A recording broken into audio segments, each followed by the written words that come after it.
All right, let's talk about it. Postgame Overreaction show. I'm Dane Young from UGAsports.com. Georgia beats Austin Peay 28-6 in a very strange day in Athens. A game that initially was supposed to start at 3:30, started at 2:30 in an attempt to beat projected thunderstorms. That didn't happen. So at halftime, there was a 2-hour delay. And I think the story of the game for a lot of Georgia fans is going to be the memory of the offense not being able to score at the end of the second half. The story is the right side of the offensive line being injured and trying to find its way. And look, some of this is also the story of a Nate Frazier fumble, London Humphreys fumble that slowed down the offense. Ultimately, Georgia gets the win. I don't know that it built a whole lot of confidence as it heads into Tennessee, a team that scored more than 70 points today, but competition's all different, motivation's all different. So we're here to let you talk about Georgia football. And I have Andy Stowe hanging out in the background. I'll get him here in just a minute. Do want to go through the stat sheet on this game for Georgia versus Austin Peay. Final totals: Gunnar Stockton, 26 of 34, and that is a 76% completion percentage. Really good overall in terms of like completing the passes that way. So much of that was Colby Young he ended up with 7. I thought he was going to have 8 catches. He had 7 catches, 7 targets, 76 yards. But I don't think it was a very explosive passing offense. And I suspect that if I go through a lot of the comments here, that's going to be some of the issues that people have, is that Georgia, in terms of being a downfield threat, doesn't feel like that's the case at all. People questioning some vision things there. We'll see. I do think some of the criticisms were slightly unfair on TV when they're saying Gunner's rolling out to his left and he's throw across his body 30 yards. I think that's a little different. But we'll find out. This is an interesting topic to me. If you remember early last season, Georgia, not Clemson game, but there was a time last season where Carson Beck had his struggles, and Kirby Smart, the way he talked about him was always very positive, and he's getting people in the right place and he's doing all the right things. I'll be curious to see how that discussion happens right now. And if it's kind of handled with the same, I'll say kid gloves a little bit based on how he talked about Carson Beck in those scenarios. So looky here. I could talk all day, but we do have Andy Stowe, who joins on the Sunday show. We have Paul Maharry, what's up, Paul? What's up, man? How are you, brother? Man, life's good. You know how this thing rolls, dude. So we're about to find out. Not good for these boys. Red and black. I've talked a lot already. So, Andy, I'd like to hear your reaction to this game, my friend. I think the defense is good. I think the defense is going to be really elite this year. I think the right side of that offensive line is it's just bad. I don't think it's good at all. And is there a problem? Is Gunnar Stockton not the best option at quarterback? I know we've been talking about that most of the day, but is he missing wide open receivers? Because I know on the TV it could be different, but they show guys running wide open and he's not making an attempt. So is that Gunnar? Or I think Coach and Roddy said they're not really open. So what is that? I'm curious about that, because there looked like there were some shots open and he's not trying to hit them. Paul? Oh no, Paul, can I stop you for a second here? Because that look on your face was exactly what happened when I came on here 2 years ago. I said Georgia can't win a national championship with Carson Beck, and then it's kind of set the show into a storm. Is that what you're about to do? Oh man, it's bad. It's not good, man. 26 to 34 looks good. I don't know if there was a pass completed. What was the longest pass of the day? Like 18 yards. For Gunnar, yeah, it was 19 Talon Taylor was the longest. There's problems on the offense, guys. Let's just call a spade a spade. You should be able to win this game. I don't know. Easily, very easy. It should be very easy. 55-3. Yeah. There's problems that need to be run through. Also, before the second half, that was it 6 plays, I think, there that Georgia got at the goal line, 5 or 6. I know it was at least 5. Yeah, you lost a tight end off of it because he got hurt on the last play. You couldn't punch it in against Austin Peay. this offense to me just is not clicking. And I don't know if it's Gunnar Stockton. I'm not willing to go out on a ledge and say, like you did 2 years ago, Gunnar, Carson Beck cannot take him to the Natty. But this offense is severely lacking. And you'll have folks, maybe Roddy, will come on and say, well, the play calling was vanilla for a reason.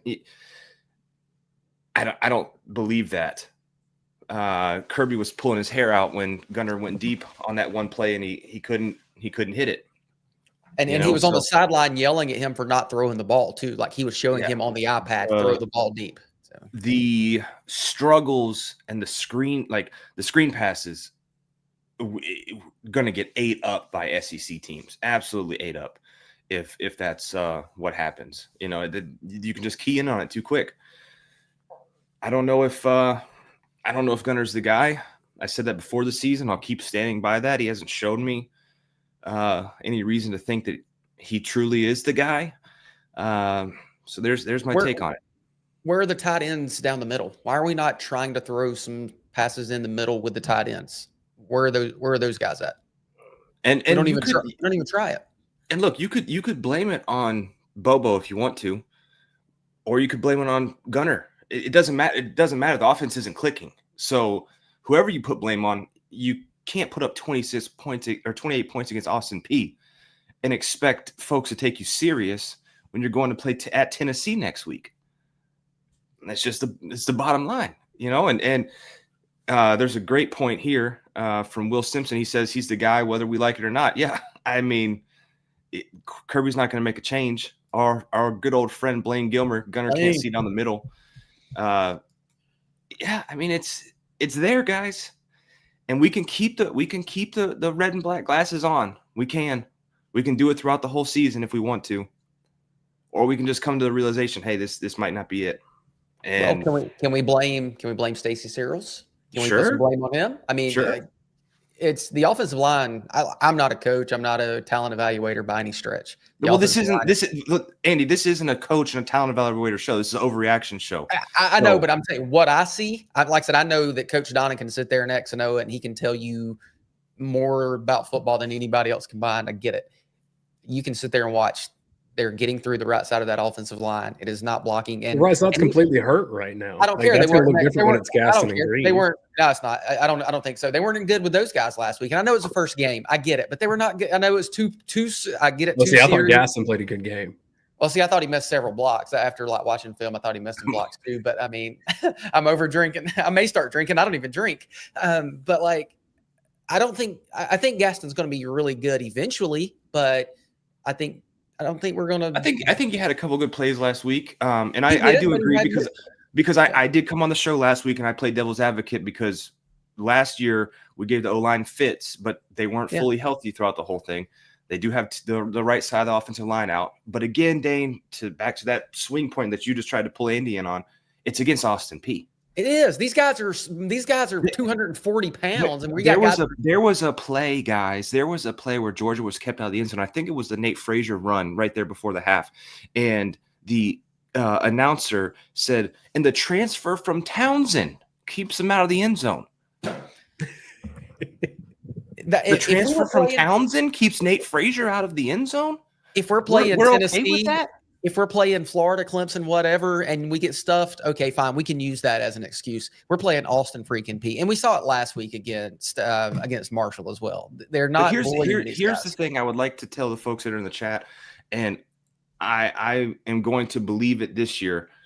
Last year, we tried to convince ourselves that this team would get over the problems that we saw early in the season, and they never did.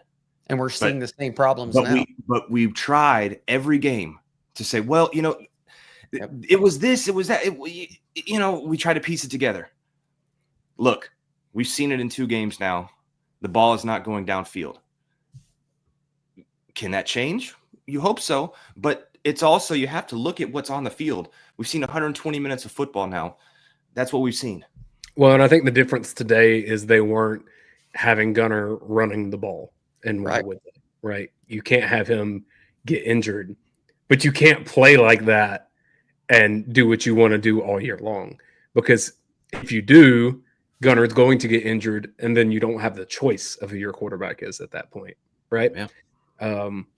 That is an element, though, that I think this offense is significantly better when you have your starting right side plus more QB run options there. Like, that's a thing that I just think Georgia hasn't done very well in multiple years, in part because, I mean, Carson Beck, that wasn't in his skill set there.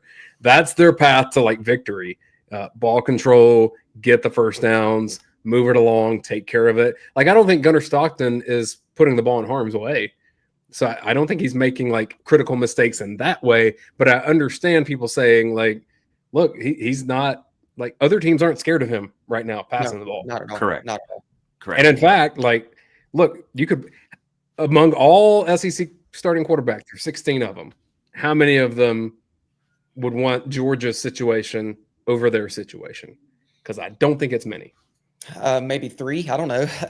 Yeah, I mean, I said earlier in the year, I said I think Carson's the 9th or 10th best quarterback in the SEC, and people laughed me off the stage.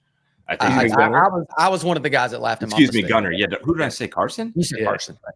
Oh, it's just he's still lingering back there. Yeah, he's still talking about Georgia, so he's still eating away. Yeah, he is, isn't he? Yeah, I mean, it could be as little as 1. Like, I'm confident in saying Kentucky would love to have Gunner Stockton. Well, they also got Zach Calzada in his 7th year out of Incarnate Word. Yes, but beyond that, like, I don't know. That's a problem, though. Is it not a problem? Like, is that not a problem to have a quarterback that's been in your system for as long as Gunner has, and there's only one SEC team that would trade quarterbacks with you right now? And I don't know that it's a system issue, though. I think it's, I mean, probably just arm talent, right? Okay, if he is that bad, let's say he's that bad. Let's say he is the 15th best starting quarterback in the SEC. You got to try the other guy. You've got to give. I don't care if he's I know he's a redshirt freshman, but if he's that bad, he can't take you anywhere. When has Kirby ever done that before? He hasn't, and I mean, outside of, there's been better quarterbacks sitting on the bench for a long time. Justin Fields comes to mind. Stetson Bennett sat there for a long time. I mean, there was a time last year he probably should have done it with Beck too. I don't know that necessarily the better person was on the bench, but Beck was sitting there throwing 3 interceptions and a half. Beck should have been benched several times last year. Correct. Yeah. But okay, so why didn't we try Puglisi today? Like, if Gunner's struggling this bad, why is Puglisi? But was he? Wide open wide receivers, and he didn't even throw at them. But we're not talking 3 interceptions and a half. Okay. This is different calibers here. This is very different. You're exactly right, Dane. If you go look at the stat line, 26 of 34, 227, 76%, and 132 quarterback rating. It's pretty good. But then you realize how many of those 26 completions were basically bubble screens or wide receiver screens. That's all it was. Yeah. I mean, I'm not gonna, 22 of them. Didn't Georgia go to a national championship with Jake Fromm that way? Like, it's possible to do this, but like, is your defense as good as it was when Fromm was fair there? Point. And the whole landscape of college football has shifted. But I'm telling you, if this is the path that Georgia's going down, it's 2017 with a more mobile quarterback. Like that's the path here. Oof, I don't know if I like that path. I'll bring on JC. I know you probably want to go, Dane. I don't know. I'm here to relieve you until Roddy gets here, and then I'm dipping. Fantastic. I had no idea who was starting this. Roddy told me to start it, so I did. So if I jumped on your turf, dude. No. I text Roddy. I said, "Hey, I'm bringing the kids home. I'm going to make it right at the same time." You know, I'm not. Cool. I have retired, but I'm here to help the team. I can't have beef with you, Paul. I like you too much. So I want to be sure you don't think. But I wanted to let you know, hey, you can leave. You can go home now. I didn't want this to be encroachment. I don't need a penalty on me. No, man, you're all good. You're all good. Cool. Well, I can slide out, and I can let a lot of other people come in here and spew their things. The only thing I say that sounded negative. I think there is reason for concern. I don't think there's reason for panic right now because I don't think that sample size is high enough, and the competition has been like strong enough.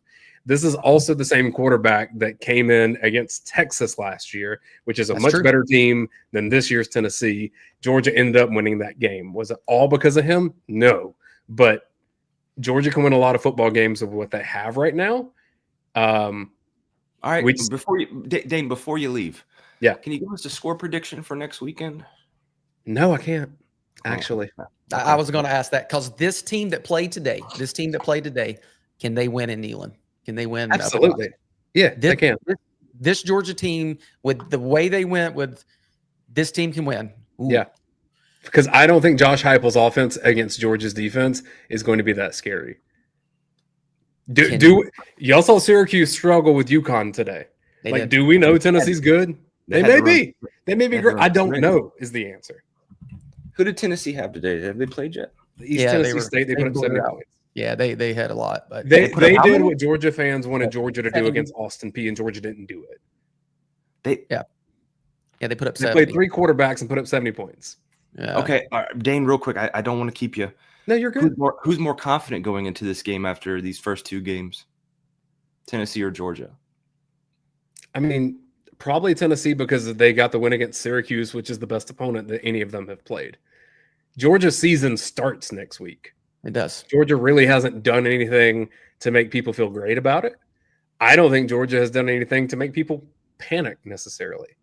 To me, that would be warranted next week, not this week. We'll see you next week then, huh? That's a teaser, right? See you, Dave. Y'all have fun. See you, man. See you. Oh, let me get Dane out of here. Help him out. He makes some very good points. I do agree that it's not panic mode. And, I've sort of been on the defending Gunner side in our group text, but I don't blame everything on Gunner. I do think Gunner has the capability. I'm just thinking he's missing guys. He's not taking the shots when those guys are open. I think he is missing wide receivers. And I don't know, was it, who said that? Was it Blaine that said he can't see down the middle of the field? I don't know what it is. You don't want to jump on the ledge too quick. I see. There is a guy that will jump on ledges though.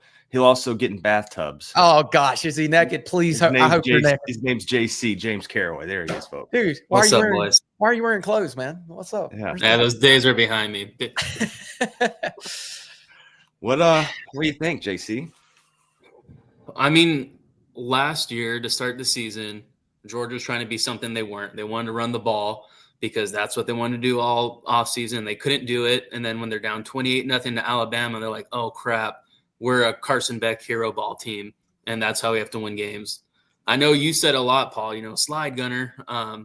If he can't throw, he can't slide. He's going to have a ton of design quarterback runs and be trying to run dudes over and getting every yard he can get. I think that's the only way this offense has some real resemblance of a good to decent offense is if Gunner, they just said, hey, look, you got to run and run hard, and we just got to live with those risks. I'm with you. I think if he can't throw the ball, if he can't see the wide open receivers, if he can't take the shots down the field, he is going to have to be a triple option. And I'm not saying triple option, but a running quarterback. He's going to have to do it because if not, what does he got? If he can't throw it, what else does he have? Yeah, it's look, I don't want to do what I did last year and sit here and try to make excuses throughout the season as they kind of stumble through the season. We see what's happened, guys. And there's some folks saying, oh, it's a where was it? Josh Daniels on our Facebook, not to call you out, but I did. He said, young team, they will get better throughout the year. Sure, but so will every other team. Every team in college football now is younger than it's ever been because of the transfer portal and NIL. All these teams are going to get better. Yes, Georgia's young, but so is everybody else. We got our man Carmichael in here, says overreacting that he can't throw it. Yeah. I think he can throw it. I just don't know if he can see the wide open receivers. I think he has the arm to do it. Our man Andrew is deep on the beers right now, boys, and this is only going to get worse throughout the night. He says he ain't got arch commercials. That's what's holding him back. KC, our offense has been struggling since Stetson left. That's not a hot take. I think that's fairly accurate. Guys, thoughts? You paid $2 to talk about this. Who left when Stetson left? Yeah, there was some coach. Wasn't there a coach and maybe two coaches, like maybe the OC and the offensive line coach, maybe? I've never been one of those. Fakes put since Munkin left. Yeah. I've never been one of those Bobo haters because I think he takes a lot of flack for stuff that's not his fault. Something's different though. And it's very different, man. And look, you're gonna get the doctor's here. I've watched when I called Dr. Steely a chiropractor probably 10 times since last Saturday. I've laughed every time. So thank you for that. Buster Faulkner over Mike Bowe. We can go through that if you want to. I mean, it never was going to happen. This is a concern. I saw a lot on Twitter, guys, and I don't know if this is an overreaction or not, but Shannon Yates brings up a good point. Says Stockton's slow release is a major problem. What is his release time? Because I want to say I heard somebody breaking it down, and his release time is basically the same as all the elite quarterbacks. Really? Yeah, I can't believe that. Let me see if I can find it. It was somebody this week because they were talking about his arm motion and how he throws it. And I think, James, you even mentioned like Jeff Francoeur winding up. But like they said, his was like within maybe like 2/10 or like, it wasn't crazy. So let me see if I can find it. I mean, if you have to throw those screen passes, Carson got them out so quick. He catches it. He moves about 3 yards to the right, takes a hop step, and then gets rid of it and plays dead. When's the last time we saw this many screen passes in a game?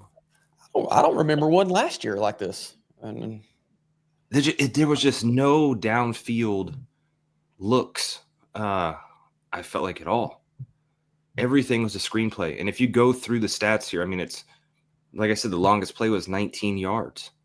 And I'm pretty sure that was the one to Taylor. I want to say that was mainly through the air. That wasn't yards after catch. Let's see.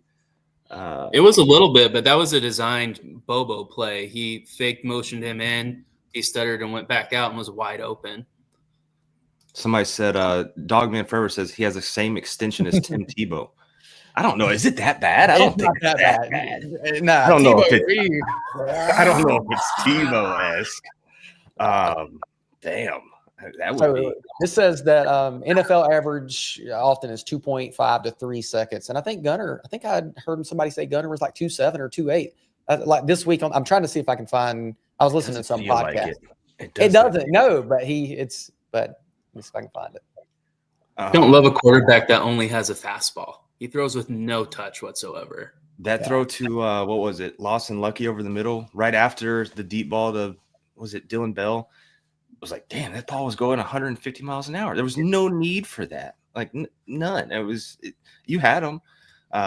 We got to stop and give our praise to Justin Farmer giving us $10. He says, Gunner's been missing reads wide open this game. That's not a good look when he's been here for 4 years and can't read the field. I mean, wide receivers were run wide open downfield. Yeah. I can't argue it. I agree. You saw guys like even on the scrambles, like you saw him miss some guys, and that's typically his strength, And I said it last week. I said there's a problem. Gunner gets himself out of that pocket and he gets out of the sack, but he doesn't look back up the field. He's looking just to go at that point. He's looking to go because that's what he did in high school. He just took off if nothing was going on. He's got to look upfield after that happens because that's where you get those breakdown plays. That's where you get those big yardage, 40-yard bombs that come out of nowhere. Victor with the 5 bomb. He says, can Gunner improve that much? ? He's got 4 years in the system already. If he can't see the field now, not sure how much that improves this year. James, what do you think about that? You being a college athlete, if you see a guy that's been doing the same thing for 4 years, is the 5th year going to be better? I mean, I think it's kind of on coaching, right? Kirby, I think he's doing what Kirby's probably telling him. Don't see your read, take it and run. They're so desperate to get positive yards on first down. He's just playing to me like someone's like, I got to do everything that Kirby told me to a T. And really at the end of the day, you got to be a ball player and just make some things happen. I don't know. I don't think anyone really knows if he has that in him, because it's just like, Kirby told me to do this. I got to be a robot and do that. I can see that. Yeah, I mean, Stetson was the exact opposite, right? That's why him and Kirby smashed heads so many times, and they would argue on the sidelines because Stetson would go out there and say, hey, it's not there. We're going to check out of this and go to something else. And that not so much what Carson did. Carson was kind of like, I'll just sling it around. I don't care. I'll just throw it. Who cares? If it's picked off, whatever, I'll go smile on the sidelines. Gunner's like, it's almost like Gunner's scared to throw the pass because he feels like Puglisi's like breathing down his neck to come get his spot or something. Like that's what it Is that what you think? Is that what you think that's why he's kind of timid to shot? I've wondered because there's a couple times that's what it feels like. He would be looking downfield and maybe he just didn't see him, but like he's looking and then he says to heck with it and just goes and gets 2 yards or 3 yards. So I don't like that. Mountain Man says, I watched that entire game waiting for an explosive play just like last year and came away empty-handed. Yeah. Apparently we got a Florida player spitting. Just got ejected in the Florida game. Good. Spitting is the cool new thing to do in football, if you guys didn't know. Jalen Carter started that trend on Thursday night. Well, I think maybe Dak started the trend. But Dak did, yeah. Jalen definitely brought it through. Well, what about the defense? Talk about that. I was very impressed with the defense. Yeah, so to get off of the negative, defense looked good. Would have liked to have seen a couple more turnover sacks, something, James. Just some to wet the whistle a little bit. Yeah, I mean they had one. I'm still worried about the corners. I think our number 2 corner. We haven't seen him against elite offenses yet, but I saw DeMello get a ball thrown right over his head. I seen that same play with Daniel Harris a bunch last year. So yeah, good team. I don't think our corners were ever gonna get tested in these first 2 games, but I don't know. I'm a little scared about that. Yeah, DeMello, I think he was in there when Marshall threw that long pass. It was him and what's his name? Rashawn Dinkins as a safety on that play. Yeah. They were both kind of bracketing him. And then he got thrown over today, I think, for their longest play. It was, that was him. Yeah, that was on him. I'm okay with Ellis Robinson. I think he's looked okay. Yeah. Now, once you get Ellis out of there, it's probably going to be Harris would be my guess instead of DeMello Jones. But DeMello's, unfortunately, his jersey is now recognized because of the bad plays so far through 2 games, which we heard pretty much the exact opposite of leading into camp. Dalen Everett, Will Simpson says played that was good to see. Yeah, and he's rock solid. Yeah, I think he's caught a lot of flack at Georgia, but I think this is his year to shuttle that up and his money-making year, if you will, and be that late first, early second round corner that I think he's probably able to do. Defensive line. I thought they did good. I mean, I had a couple. They did good, but nobody stood out to me like crazy. Like anybody stand out to you guys on the defensive line? No, I remember Austin Peay driving down the field, and we got like a late little goal line stop, but they kind of drove it down there pretty easily. They got it down there pretty quick. This guy, I keep going back to Will Simpson. He's like reading my mind. Chris Cole looking good. Yeah, Chris Cole is a freak. You got to get that kid on the field just like you had to get Jalen Walker on the field. They learned from the Jalen Walker mistakes of not having him on the field when he was a sophomore. Yeah, Chris Cole needs to see the field as a sophomore and see it a lot. CJ Allen looks really good. Yeah, CJ Allen looks like he's the guy. That's probably the play. That was probably the play of the game for the defense. I would think was him kind of spying the quarterback there and then going in for the sack. That's probably the one that I remember the most from the game, considering we had two sacks. Yeah, and a 2-hour delay as well. And then didn't Ellis had a pick though, right? It was a tip. Yeah, a little tip drill. So yeah, I mean the defense. But again, you're going up against Austin Peay. How much did Austin Peay actually put up? 151 through the air, rushing 45 yards on 28 carries, 1.6. So that's pretty good. Yeah. Run defense is what was harped on throughout the offseason.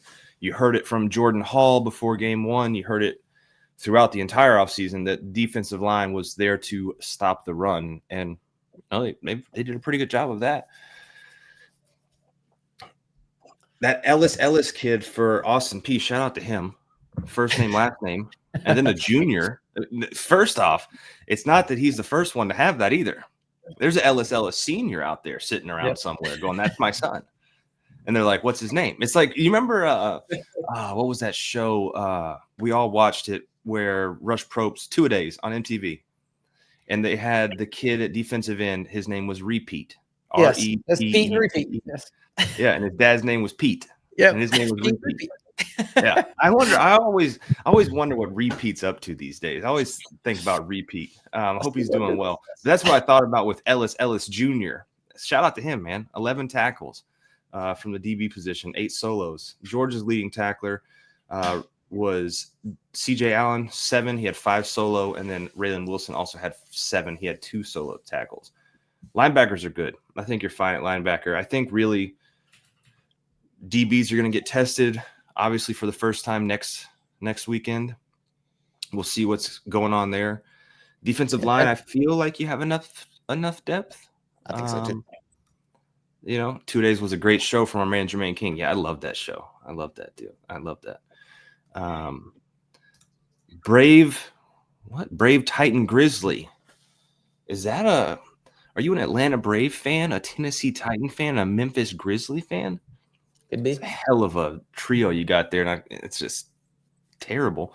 Just tuning in, how are we feeling about the game in next week? Well, we'll get there. We've got the man of the hour, Radi Nabulsi, just popped in. We'll bring him in. Hold on, there he is. Hey, everybody. How are we feeling, Rodney? Well, I'm going to have about 6 of these, and I'll feel a lot better. My butthole is clenched for next week, boys. Yeah. I'm sweating bullets. And here's the thing. I came on the show, Paul, last week. I know you weren't exactly in the right frame of mind, but I remember a little bit of it. I thought you might. But I came on very optimistic last week because I thought there's a lot of stuff that we saw that you could build on, especially for the fact that, you lost the entire right side of your line in the first quarter. And I'm like, okay, And then today I'm like, okay, they're driving the ball down the field, scoring. I'm like, oh, that's exactly what I said. The game will be over in 2 shakes. Then they coughed one up. Oh, okay. Turnovers, hey, turnovers happen. Nobody gets away from those. Then, second quarter, there's a drive where they had 5 plays, they got 1 yard. They had 2 different pass plays that were completed, and they lost 5 yards minus 6 yards. I'm like, okay, that was an ugly drive. That's got to be the ugliest drive of the day. You got a first down, but you lost so much that the total drive, all 5 plays, netted you 1 yard. I thought that'd be the ugliest drive of the day. And I know everybody wants to harp on the drive to end the half. I listened to Kirby's postgame comments on the way over here, and he's like, we had 5 tries from inside the 1. Yeah. We got to punch that in. I get it, but I don't want to take away from the fact that, they got the ball with 1.5 minutes and drove the field. Mm-hmm. You did what you're supposed to, and you came up just short. I mean, they could have scored and not even been looking at that. They got a first down there. Could have punched it in. Then they dropped a pass. Then they dropped another pass. Then they had a pass broken up, and then Chauncey Bowen slips. Yeah. I'm like, okay, all right. So you can see my optimism is dropping. Third quarter, they come out, blow up Austin Peay, drive the field, great. Driving the field again, London Humphreys puts the ball on the ground. And I'm like, okay, so this is what it comes down to me for my optimism. Wow. What I saw last week, you could fix. They didn't fix it. Right. They didn't get better this week, did they? So when is it? You scored 28 points. You put up 400-something yards of offense. It was a weird game. I get it. The other team's selling out to stop some things. I understand that. But you left with 2 turnovers. You left 14 points on the field, and then you didn't punch one in from the goal line. So you left 21 points on the field against Austin Peay. If you leave 21 points on the field against Aguilar at Tennessee, you're going to fucking lose. You're going to get ran out of that place. Yeah. So my point is, I'm not trying to defend anybody. I'm not trying to take up for anybody. I'm not trying to calm anybody down. The question comes down to the stuff is fixable. And I blame the people who messed it up. We talked about that first half. It's like, hey, Nate Frazier screwed up. Chauncey Bowen screwed up. Zach Branch dropped one. Cash Jones, whose money dropped one. We can point to all the different guys that missed blocks, guys that I got no problems with the defense, you know. So there's not one guy you can point to and say it's his fault or it's this scheme or it's whatever. Everybody's making one play to screw you over or, you know, to kill the drive or to stop the drive. When does that stop? Roddy, can I ask you, is that players or is that coaching? To me, it's the players. Okay. I've seen them coach. I've seen what they do to make sure that Zach Branch catches the ball. Right. I mean, I've seen him out there. Cash Jones doesn't drop passes, and the grind is a little on the inside, but you know he makes that catch 9 times out of 10. Zach Branch had a huge week last week. Nate Frazier has put the ball on the ground. It's the problem he had last year. Even after his fumble, he gets a toss sweep, and he has the ball on his inside arm instead of moving it to the outside. I'm like, they just chewed your ass at halftime, and you don't put the ball on the outside arm. And I know Josh Crawford has got in his ass about that. I know Mike Bobo has. Kirby Smart has. So at some point, you're like, you're our most talented back, but we're going to have to sit you because you were turnover. That's what I was going to say. Do you just bench him? And okay, so here's the thing, and I'll challenge folks to say, well, it all comes down to the coaches. Okay, where do you stop? So if you want to take it off the player, do you go to the position coach? Okay, you say, well, no, it's not his call. It's the offensive coordinator or it's the head coach. Well, if you can go up the chain of command, why do you stop there? Why not go to the AD? Just, in other words, you are picking and choosing where you want to assign blame. Yeah. To me, Occam's razor is it's the damn guy that fucked up. It's the guy who screwed up. That is where the problem is. And you know they work on 3 points of contact, you know, they work on high and tight, claws, everything, every form of handling the football there is. But at some point, you know, when London Humphreys catches one, turns around and coughs it up, that's on London Humphreys. And again, the best thing that could happen at UGA Sports is Kirby Smart starts firing coaches. Yeah. Oh my God, please let it happen. I get another 500 subscribers by the end of the afternoon. There's nothing that drives my business like a coaching search. So I've got no reason to ever defend any coaches. But I like to put blame where it's, if at UGA Sports, if we have a typo, it's my fault. I'm the publisher. But I'm going to chew Paul's ass out or Kirby's ass. I mean, or Dave or Anthony Dasher or Jed. I'm like, you screw this up. It's their fault for doing it. I should have caught it. But that's because I get to proofread it before it goes to print, you know. But if we're in breaking news situation, they put one out before I can see it. They're like, look, I got to publish this immediately. And they put a typo out, then it's their fault. So I'm just saying I'm a little more nervous because I'm losing faith that the corrections will be made. Or not the corrections. I know they'll try to make the corrections. I would just like to see them execute better and not be different guys make mistakes. And to be fair, people want crap on Gunner. I didn't like them pointing out, and we could barely hear him, but the commentators like, look at these guys open down the field. I'm like, well, that wasn't the play. That's a throwaway route. He's not. Well, you know, Roddy, I want to throw this to you and ask you because I didn't coach at the University of Georgia, but I think I've watched enough Georgia games to know when I see a quarterback not progressing through his reads. And so I was a little surprised when I heard that from you guys because I didn't think Chase Daniels was making that up. I thought there were a lot of times where Gunner did miss open reads and he looked a little tentative to throw the ball down the field. And so you named a lot of people kind of who need to get better. Do you think Gunner is one of those people that needs to improve for the Tennessee game? I mean, Monroe, Freeling, you name everybody. Yeah. My issues with Gunner were not that he didn't throw a 9 route when the play was tagged to a Colby Young on the sideline. That safety sees that guy's zipping down the field, and he's like, the quarterback is looking at this. He's throwing this screen, or he's throwing this out route or this stop route. That's what he's throwing because Gunner's staring at him because it's timing, you know, and he sees he's got it, and it worked. So that safety's like, well, I'm going to just let that idiot run down the field because he's obviously not even in the play. And then the announcers go, look, he's wide open. I'm like, well, of course, dumbass. That's as the play's already over.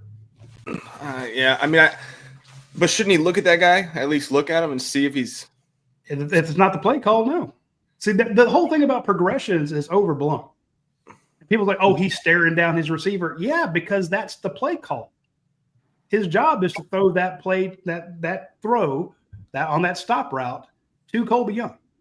That's the play call. It comes in that way. And so where's he going to stare? He's going to stare to be sure that there's enough room between the cornerback and Colby to get that throw in there.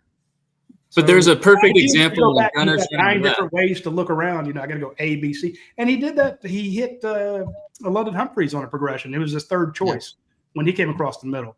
So I'm just saying they put too much is put on the quarterback. And I'm like, we saw with when Ryan Puglisi got in there, he throws a laser. Is it caught? No. Is that Ryan's fault? No. So, but I do think it's Gunners when he's rolling out left. And I like KC. Back threw the ball downfield, and we still struggle. What were you saying, JC? I do think it is Gunner's fault when he's scrambling on a 3rd and short, and Zach Branch flashes right in front of his face on a scramble, and he doesn't even have his eyes up the field, and then we're not converting a 3rd down. So I think that's more the issue rather than, oh, he's not sitting in the pocket enough, is go ahead and scramble, Gunner, but your eyes need to be upfield when you're scrambling. Here, I'll put it to you this way, though. Can your eyes be upfield if you're getting knocked the hell out? His pass pro, his protection was shit. I'm on the. Me too. Yes, I was gonna say you're doing the Andy Stowe school of learning right there. You get your knock. I mean, think about he went downfield one time, but what happened to him? He got drilled, and he got drilled.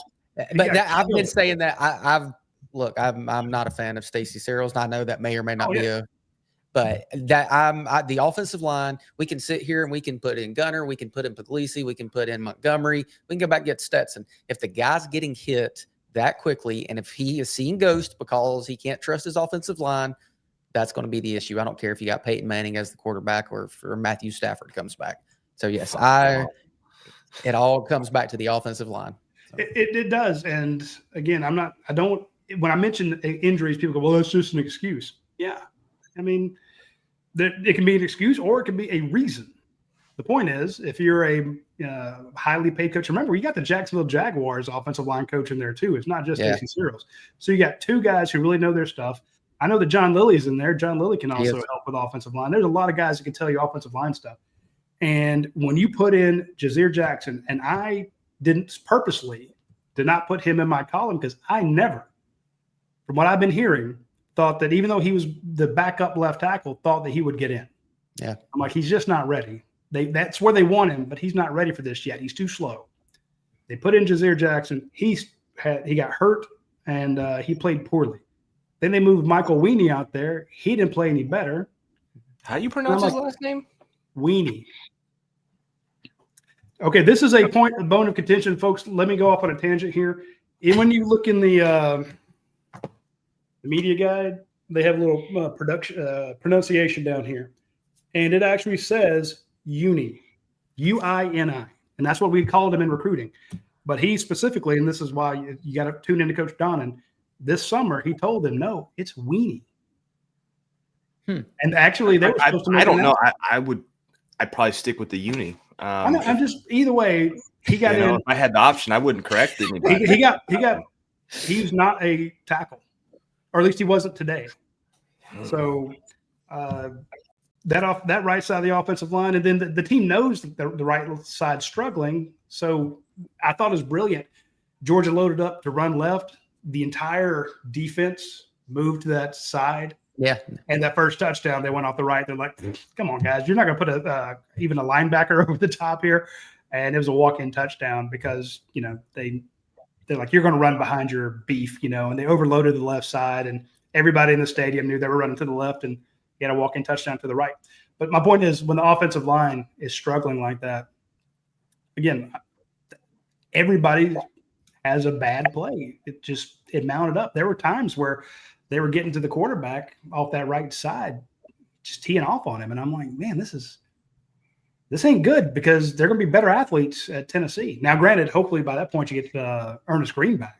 I don't know if Juan Gaston can play, but Gaston, excuse me. I was going to say, what are you adding French to it now? So I started calling him that in the camps, that and in it stuck summer. in my head because it's Juan Juan Gaston. Gaston. Yeah, It's what fun to say. Came from France. No, And then Coach John looks at me and goes, "It's Gaston." He calls me a word. Somebody else was saying Gaston the other day. Was it someone else pronounced it that way? Yeah. I think it was Gary. Greg He's from Westlake. He went to Westlake. It's not Gaston. Yeah. It's Juan Gaston. Gaston. So, but Greg Seeley said, so Roddy, our reserves can't block Austin Peay. Austin Peay, yeah, they can't. That's my fear. And so I'm not going to. I don't say that you can just dismiss injuries and say, well, they're injured. Well, yeah, but you replaced them with Bo Hughley. You got Jamal Merriweather. You've got Daniel Calhoun. You've got really good guys that should be able to come in and at least block Austin Peay. Now, granted, they brought extra players. There are a lot of times they sold out. And Kirby Smart said this before the game. He says they're going to take chances on defense. They're going to bring extra players to stop the run. And that's why we have to throw it. We have to spread it out so that we can get the run working. And that's why you saw all those little attacking the perimeter, keeping them from bringing an extra guy. They would bring a safety or they'd bring a cornerback. So here's the problem with that, Roddy, is if you're having to do that against Austin Peay, yeah, Tennessee is going to eat you alive. They're going to eat you alive. So who says you? I mean, if they bring an extra guy, then that's on you. I mean, that's on them. So you take advantage of that. What did Georgia do? They took advantage of it. You can't go downfield. Yeah, you can't go downfield. Here's the thing: they're bringing an extra guy and beating up the right side of your line. Tennessee could play man coverage against Georgia's wide receivers, and from what we've seen, these first two games, it's going to be bad news for Georgia. Now, will Tennessee do that? No, it's Josh Heupel. He'll probably come up with some weird plan to play cover 4 and sit back and let Georgia let us screen them. Let Georgia run slants all day. If I'm Tennessee, I'm doing the same thing. I'm like, I'm going to make you beat me through the air. Oh yeah, I'm gonna rush. I'm gonna rush 6. I'm gonna rush 7. But here's the thing: if they rush 6, though, that means somebody's open.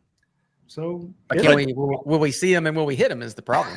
Well, dude, you hit the first 10 in a row. Yeah, that was like 8 on the screen. He was 17 of 19 at one point, and people are still shitting on him. Come on. Yeah, but I mean, max air yards like 2.3 yards. Yeah, like average. Oh, I'm sorry. They took what you gave them. No, I don't know, Roddy. I don't know if I want to die on this hill. Well, I'll tell you what. I did last year with Carson Beck. I died on the hill with Carson. I don't want to do it this year. No, I'm not. I'm just saying, if you want to know the philosophy, I'm just taking the words from the man himself before the game started. He said this is what was going to happen. And what happened? It first half, exactly what he said.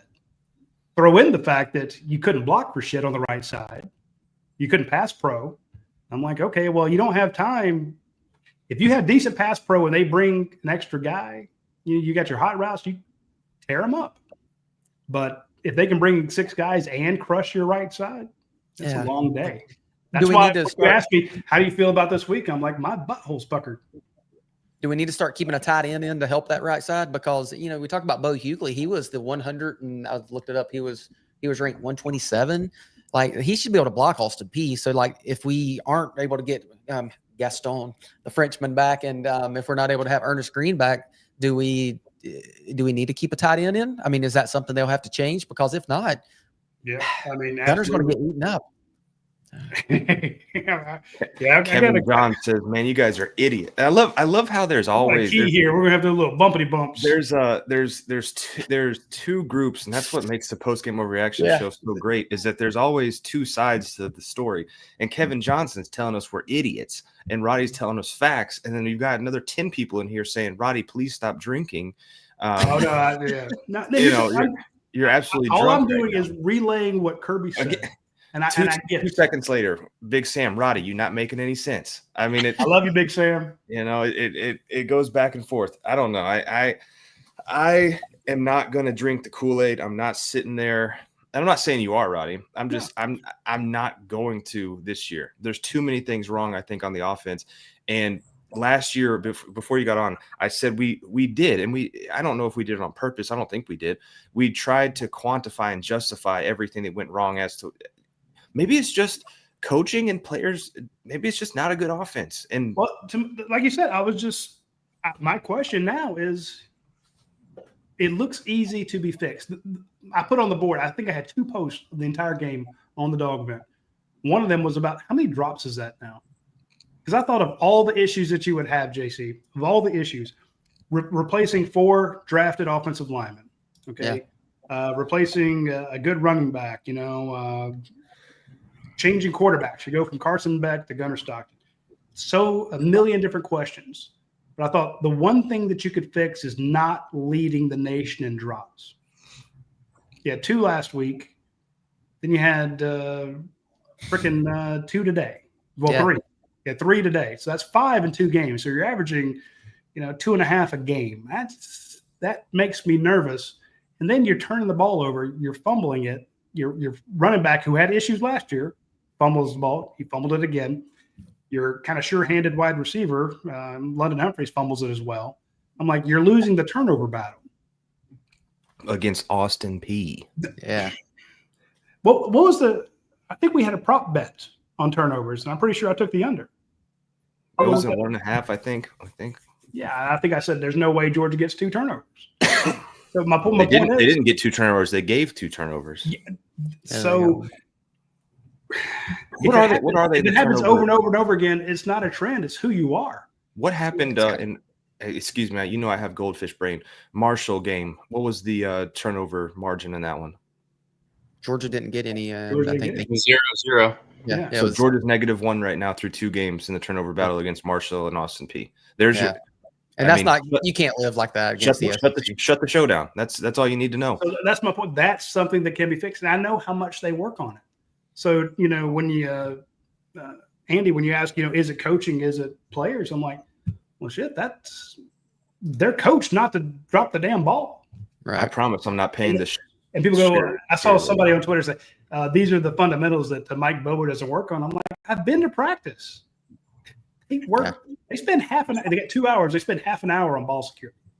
It is ridiculous amount of time they spend and stealing the ball and strips and forcing fumbles and stuff like that. And they still can't do it. I'm like, well, shit, you can lead a horse to water, but you can't make it drink. Like, this is on you guys, and you ask the players to be like, well, it's my fault for turning it over, or I shouldn't have done that. And then if the coach says, well, yeah, he shouldn't have done that, we all rip the coach for throwing his player under the bus when he's just being factual, saying, hey, this little shit didn't do his job. Right. Yeah. What did Dabo threw Cade Klubnik under the bus in his what happened there? Well, Florida got beat. Florida got beat. But what's the I heard that guy was running down the field. What's the Clemson Troy score? I'm checking it right now. Let's see. JC, you have one job, dude. Come on. Oh no, that's Andy. That's me. I checked. Clemson won monitors. 27-16. Clemson won 27-16. Okay. So they were down, wasn't it? 16-3? They were down 16-3. Yeah. So they came back 24-0 on them. Okay. Yeah. Kirby said Gunnar needs to work on his confidence. And that's a weird thing to say, I think. I mean, that sounds like back all over again. Like we're back at our quarterback not having confidence. Yeah, Colby. Yeah, post that comment by Colby. And you're taking the overreaction way too seriously. Am I? Good job, Dark Star. He got a point. That was a perfect helmet placement. I mean, and you see that even happen in the pros. Sometimes the guy puts his helmet right on the ball and it shoots out. But come on, this one. That was no, it was a different. No, this one. Yeah, that he seems to be scared to let it rip, and Paul, I think you were mentioning that earlier that he was too scared to do it. It's like he's maybe looking over his shoulder or something. Yeah, Roddy. What do you think? I completely disagree. In my personal opinion, he is not scared to hum it down the field. I've watched it for years. But and just as I gave Kirby Smart credit for predicting what would happen in the game, if Kirby says he needs to work on his confidence, then I'll defer to Kirby. Kirby says that maybe he is scared. Maybe they talk about it and he's told, I'm not comfortable doing that or whatever. But he wasn't scared before. He used to fling the ball down the field. That's because it wasn't his job to lose. Exactly. That could be it. I don't know. He might be looking over his shoulder saying, man, there's a really good quarterback behind me. When he got in the games what was it, against Notre Dame and all that. I mean, like, Yeah, it was Texas and Notre Dame. Yeah, his first pass in Texas, I think he slung it like 40 yards or something. yeah, I mean, he could do it. If you talk to this kid and you ask him, what do you want to do? He doesn't want to throw screens and he doesn't want to check down. He wants to throw the ball 45 yards on a rope. He wants to hit a sail route. He wants to hit a wheel. He wants to hit a fade. I mean, he's a quarterback. He loves to throw the ball. Handing it off or dumping it down, that's boring. But he wants to win. So my point is, if Kirby says I'll defer to Kirby. If he's not comfortable or not confident throwing it down there, then hell, do something else. Our man Blaine Gilmer. That ain't the kid that we had. That ain't the kid that was here last year. Blaine Gilmer says Pugs ain't scared! Exclamation point. No, he ain't. He ain't scared of shit.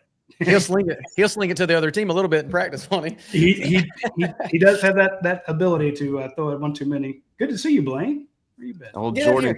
Turn the camera on, Blaine. Bust it up. Jordan Kuyar says, should have sub Pug in and tell Gunner, show me you want the job and let it rip. I don't know if Kirby's ever done that. And I don't know if and Jordan's got a good point. I mean, I get that, but at the same time, Kirby he will pull any starter at any position for any reason except quarterback. I was just about to say. The way, I don't want to say he coddles them, the way he babies them, but he will not. I guess in Kirby Smart's world, the most fragile thing in the entire universe is a quarterback's ego or confidence. But here's the thing though, Roddy, is he didn't do that with Stetson, and that was his most successful teams. He would rip Stetson's ass on the sidelines.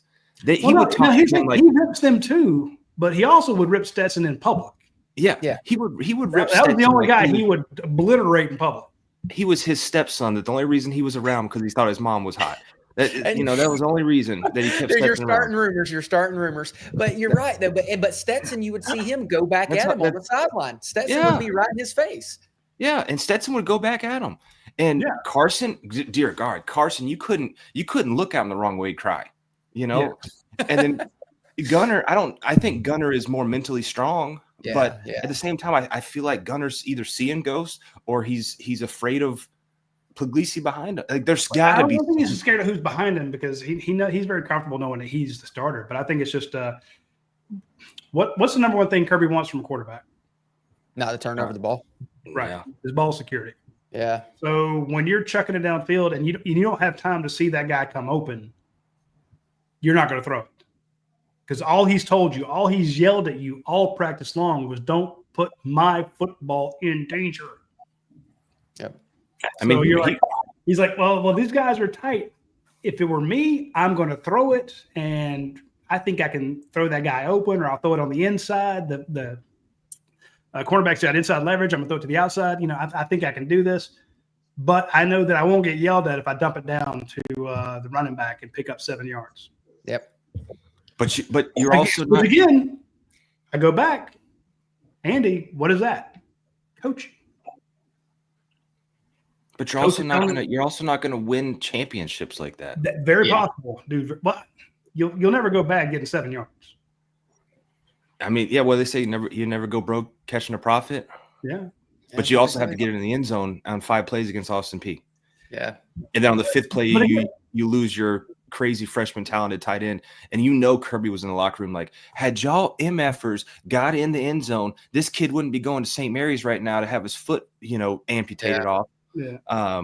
Because of this, and it's true. Like, had you got in the end zone, you still have Ethan Barber. And you can't pay that catch. Zach Branch has to make that catch. Nate Frazier's got to be able to get 2 yards. Kirby looked at him.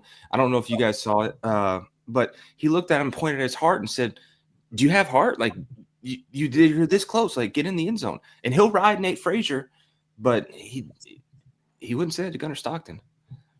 I don't know. So anyway, the guy is terrified of taking Kirby off, and turning the ball over. So you want to say his Blaine really, I don't know if come on, Blaine. Look, I don't know if the Stocktons and the Gilmers have some like cattle beef, because Blaine's doing cows now, and Stocktons might have some beef going on, pun intended there. But Blaine's out here just ripping on Gunner. Gunner says, makes Gunner Jake makes Jake Fromm Fromm look like a riverboat gambler. Jesus. maybe. But again, I mean, look, I'm not too far behind. I'm Paul, close you're close to that, Paul. You're very, I'm very close. close to that. I'm not ready to say that just yet, but I don't know. I'll tell you what, I think Eddie said he's in the background waiting, and I know he's wanting to get that ugly mug on the screen, so I'll hop off and let him come in here and ramble about God only knows what. hey, don't go too far because we might need you to come back after Eddie starts saying stupid shit. Don't worry, I'm going to be watching, and I'll be making fun of him. I'm not staying the whole time. I am not. I know you have a wife and James, take care of Eddie, James. Make sure you me and handle him. JC will put this sucker to bed. Don't worry about it. So this I'm just forewarning you, Roddy. There is a group chat with the three of us plus Eddie and plus Garrett Key. Garrett Key's he's kind of out there. He started running and doing fitness, and he's not the same anymore. He used to be a big drinker and fun guy. But Eddie and JC really have I don't know if they like each other, and I don't know how good this is going to go. I think they love each other. Actually, I think it's like a brother. Well, not a brother thing. There's no way they can be brother. Eddie's old as hell. Like 752, and James is 30. So yeah, there's. Yeah. He would never say a bad thing. Yeah, it's like the before he gets off, are we not going Thanks, to Andy. comment on Andy's urine-colored Georgia shirt? He looks like he's wearing that's the colors for this. Did you say urine? Yes, it looks like urine. I mean, what That's the hell? That's a Georgia Tech color. It No, is so not. To give Andy some Gremlin. credit, that is the color that they've done this year. Nicole bought me a shirt, and it was just way too big, so we returned it. But I thought it was going to look cool. It was a cream Georgia shirt. It does not look very cream. It looks like Georgia Tech. It looks like urine. It looks like Georgia Tech. It does It not. really Maybe does. yours does because you're old and you're like peeing like stones or something. But See, now, there again, I'm sitting backstage, and y'all just completely attack me. It's just so wonderful. I'm leaving on that one. See you. Jeez. Hey, boys. How are y'all? Hey, see, good to see you, brother. What's up? You're fading in and out on us there, Eddie. Yeah, Eddie, your mic. You have Plug your this mic $1 million mic, and you don't even have it plugged in correctly. You got my background. You got my backdrop. You got that looking good, but your mic is on your computer. It's like I'm trying to Get close to the mic. It is on my. Hold on. look at him. Look, you see how he's having to look? He's having to look up. He's got the bifocals. You can't see through them. Catch the right spot there. Y'all talk. I'll fix it. Go ahead. No, I like this from Dark Star. Everybody's a fan of Stetson. Nobody remembers when they hated him. I do. Folks hated him after the first national championship. They wanted him out. Well, I mean, I just remember it was a whole year of he'll never beat Alabama because he looked so bad against Alabama. And so, But you have to. Okay, so maybe, and this might be what it is. Maybe it's not Stetson Bennett. Maybe it was Todd Monken the whole time, and Todd Monken is no longer around. If you want to go that route, no, because who's not around? And this is no. Where's your Brock Bowers? Where's your Lad McConkey? In other words, right now, if it's 3rd and 8, okay, this is a hard thing to convert. Who are you screaming to throw the ball to? When you had Lad McConkey and Brock Bowers, you're like, throw it to 19, throw it to 84. okay, let's answer that. Let's not go past that. Yeah. Let's go around the horn here. 3rd and 8, and then we'll get Eddie's thoughts on the game too, because he's Test. Yeah, you're good. 3rd and 8. Who are you screaming for them to throw the ball to? And then I'll tell you who is probably getting the ball at that 3rd and 8. James, go first. It's Colby Young is going to get on some little 8-yard out. Okay. Eddie? Oh, my God. No. Eddie, we can't hear you. No It good. was working. No good. No, now you're good. Now What are we you can hear doing? you, yeah. Okay, you're good. Okay, sorry. 3rd and 8. Repeat the question because I had my screen up. Third repeat the and question. 8. Who do you want Georgia to throw the ball to? You're going to be Where are facing we 3rd on and 8. And not Where are we on the field? It doesn't matter. It's 3rd and 8. Well, of course it matters. All right, Zechariah Branch. Okay. And Roddy? after last week, he would be right. You threw it to Zach Branch 3 times and picked up 95 yards. I'm with It's a it. great pick. I'm Roddy? with Colby Young, Okay. But here's the thing. I wouldn't have said that last week because between him and Noah Thomas, they had 1 catch. And I've been saying that last year they expected Colby Young to be what we saw today. That was supposed to be their guy, him and Rara Thomas, and then neither one of them played a whole lot. not the entire season. Colby, 3-4 games. So they were without a premier wideout, and they led the nation in drops. So again, I'm not trying to take anything away from Todd Monken, but I'm like, when you had Brock Bowers and Ladd McConkey, when your offensive coordinator, who everyone likes to rip on, myself included, when he had those two, he went undefeated in the regular season. So do you have those guys now? I don't know that you have them now. So I don't know. Do you know where that – if we were in Vegas, where the money would go on that? Cash Jones. Yeah. That ball would be going to Cash Jones. And there was a third down that he converted today, and then they threw to him for a touchdown, and he dropped it. Yeah. But that's where that ball's going. And Never drops it. Out of all the places, it's going to Cash Jones. And nobody can stop it. Yeah, but Eddie, cheer us up here. Can you hear me now? Are we good? Yes. I guess, yeah. You're still a little – I think it's basically coming through your computer, not your It did sound like it was coming through your mic. When you said test, it sounded really good, but now it's just go ahead. All right. Well, you can hear me fine. I don't know. I have to mess with it. Sorry. He's It'll getting be angry. He's perfect trying on to this get show. that angry grandpa yelling at clouds on the Simpsons meme. Go ahead, Eddie. Anyway, I came on with a smile because Florida lost. Yeah. Florida lost, Georgia won. Guys, explain to me about the wide receiver room. We've been talking about this group. JC, you brought this up numerous times. We got guys that got 6'5", 6'4", 6'6", 6'4", all over the map. Where are the throws high to those guys? Where are the fades to those guys? They threw one. Where are the tight? By the way, where are the tight ends? Not one tight end had a catch today. That Not one. So both of those points are good. They did throw one to Colby Young in the end zone. They tried it, didn't work. Right. And you know what? I was going to bring that up, Paul. That was with 6 minutes left in the fourth quarter. That's when they did that. And I looked at the clock when they I did don't that. think we saw one against Marshall, like a big Nope. back shoulder. Why? Yeah, because Noah Thomas and Colby had one catch combined, right, last game. You So threw where to is Elias Williams, but that was on a wheel. Yeah, Right. that was. And where was That Elias was Williams? like an adjustment. I don't think I heard all off season that we had the best tight end room in the country. If the tight end room is not even making a catch against Austin Peay, that's an issue. So what were they Something's doing? going on. Because we were in 12 personnel all day. What happened? I They're don't having know. a block. They're having They a had block. the block, baby. Oh, 'cause the really? So offensive they line weren't couldn't- running any patterns the whole night, I Rodney? mean, Are you they kidding me? ran some. They ran Of some, but course they did. I mean, There I were see some what you're opportunities, is my saying there. point. I see what you're Secondly, saying. But Second. were they covered? I don't know. You get my point.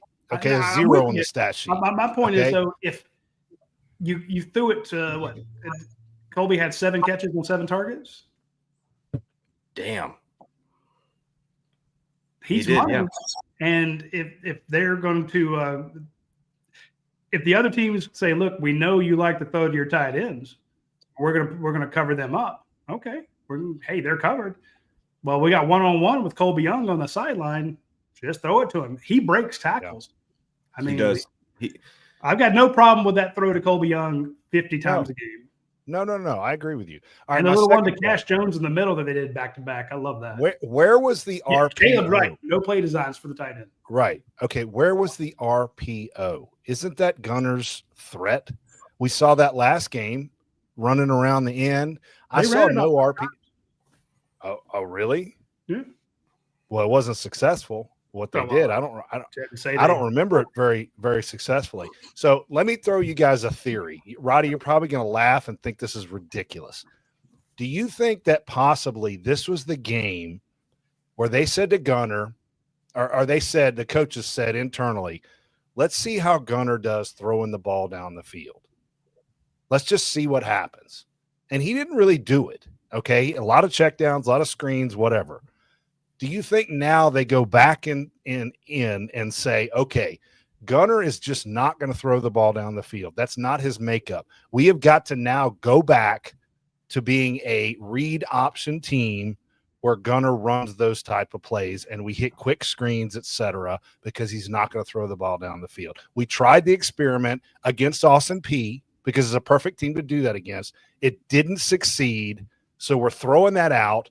and we're moving on with how this offense needs to be run that way. Is that crazy? It would be crazy if he actually threw it downfield. He didn't hardly throw it downfield. That's what I'm saying. He didn't do it.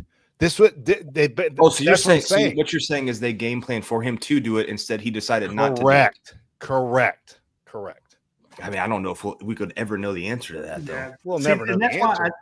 That's why I don't like the and I called them the Timu Pat McAfee's out there that love to break down film, ourselves included. We do this at UGA Sports, and we try to read into what the play call was and what the goal of the play was and stuff like that. We don't know. We don't know the play call. We don't know the checks. We don't know what they changed it to. I understand your theory, Eddie, and you could be dead on.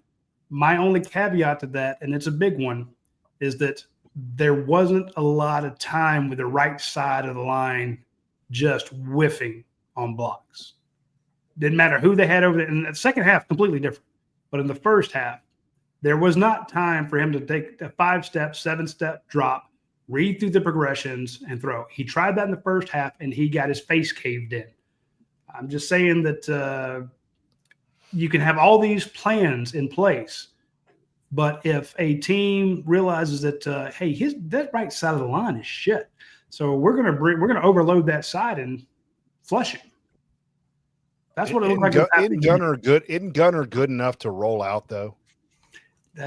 He is. I saw one when he rolled out, he did the great. opposite arm. Yeah, but he went to the opposite side of where he's throwing. Yeah, well, I mean, when you're a right-handed quarterback, you have to roll left because the right side caved in. Well, rolling to your left is a lot harder. It limits your possibilities a lot.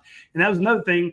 This is why I was crapping on the announcers, because they're like, why? Well, why doesn't he throw to this guy? I'm like, he's rolling to the left, and you want him to hit an out route on the right-hand side.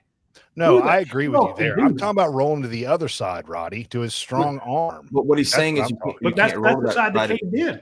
Yeah, if those guys. But here's the devil's advocate point to that, Roddy, is if you knew you were one tackle away from devastation, why didn't you go try to address that in the portal? I don't think they did. But how many good offensive linemen hit the portal? There's the one kid from Nevada that went to Oregon, but Oregon paid him a shit ton of money. Yeah, there's like 3. There was like 3 and or 4. You have guys. You're thinking, okay, we got Bo Hewley, we got Jamal Merriweather, we got John Jackson, we've got guys. I'm not saying that if they were. I mean, hell, they looked at Jackson Arnold. If there's a talented guy out there, they will go after him. My point is, it's a situation where it's like, well, are we going to offer him a shit ton of money like everybody else does, or didn't they sign 6 offensive linemen in this last class? Yeah.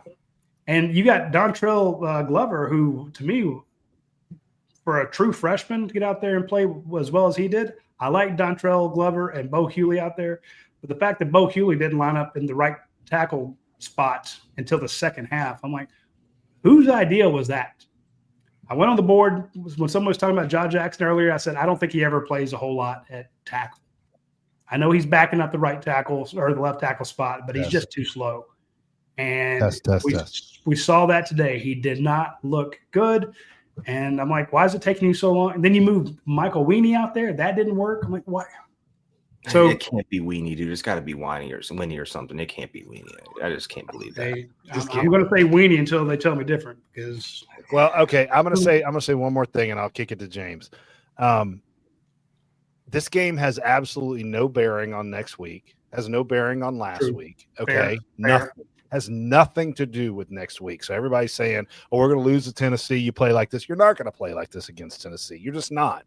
Why wouldn't what you're saying, Paul? I understand what you're saying, but they're going to come out. Come on, it's Austin Peay. They got moved back to 2:30. There's a weather problem coming. The team was obviously not focused on Austin. It was just a whatever game. So now we're making excuses for them looking bad. I'll make an excuse for this right now. They look terrible. They look terrible. They look terrible against Austin Peay. I'm not going to debate that at all. And so you think in the next 5 days this is going to be a completely different team that goes into Tennessee? Yes, it'll be a completely different energy, completely different, and a completely different preparation. Okay, but Paul, here's my concern. This is what you wanted to hear. I thought the end of the first half was absolutely atrocious. Okay, when we had what was it, first and goal on the 2? I don't know. I don't remember how many plays. You can't punch 5. it in against Austin. Okay, 5. There you go. Austin Peay. You can't. I know Cass Jones dropped it, but that's part of the scenario there. And then you get down to a 3rd down play with roughly 3 seconds left, and the reporters on the mics are screaming, "This is a throw!" Because then you get one more play, and they run the ball, and the clock goes away, and you go to half like that.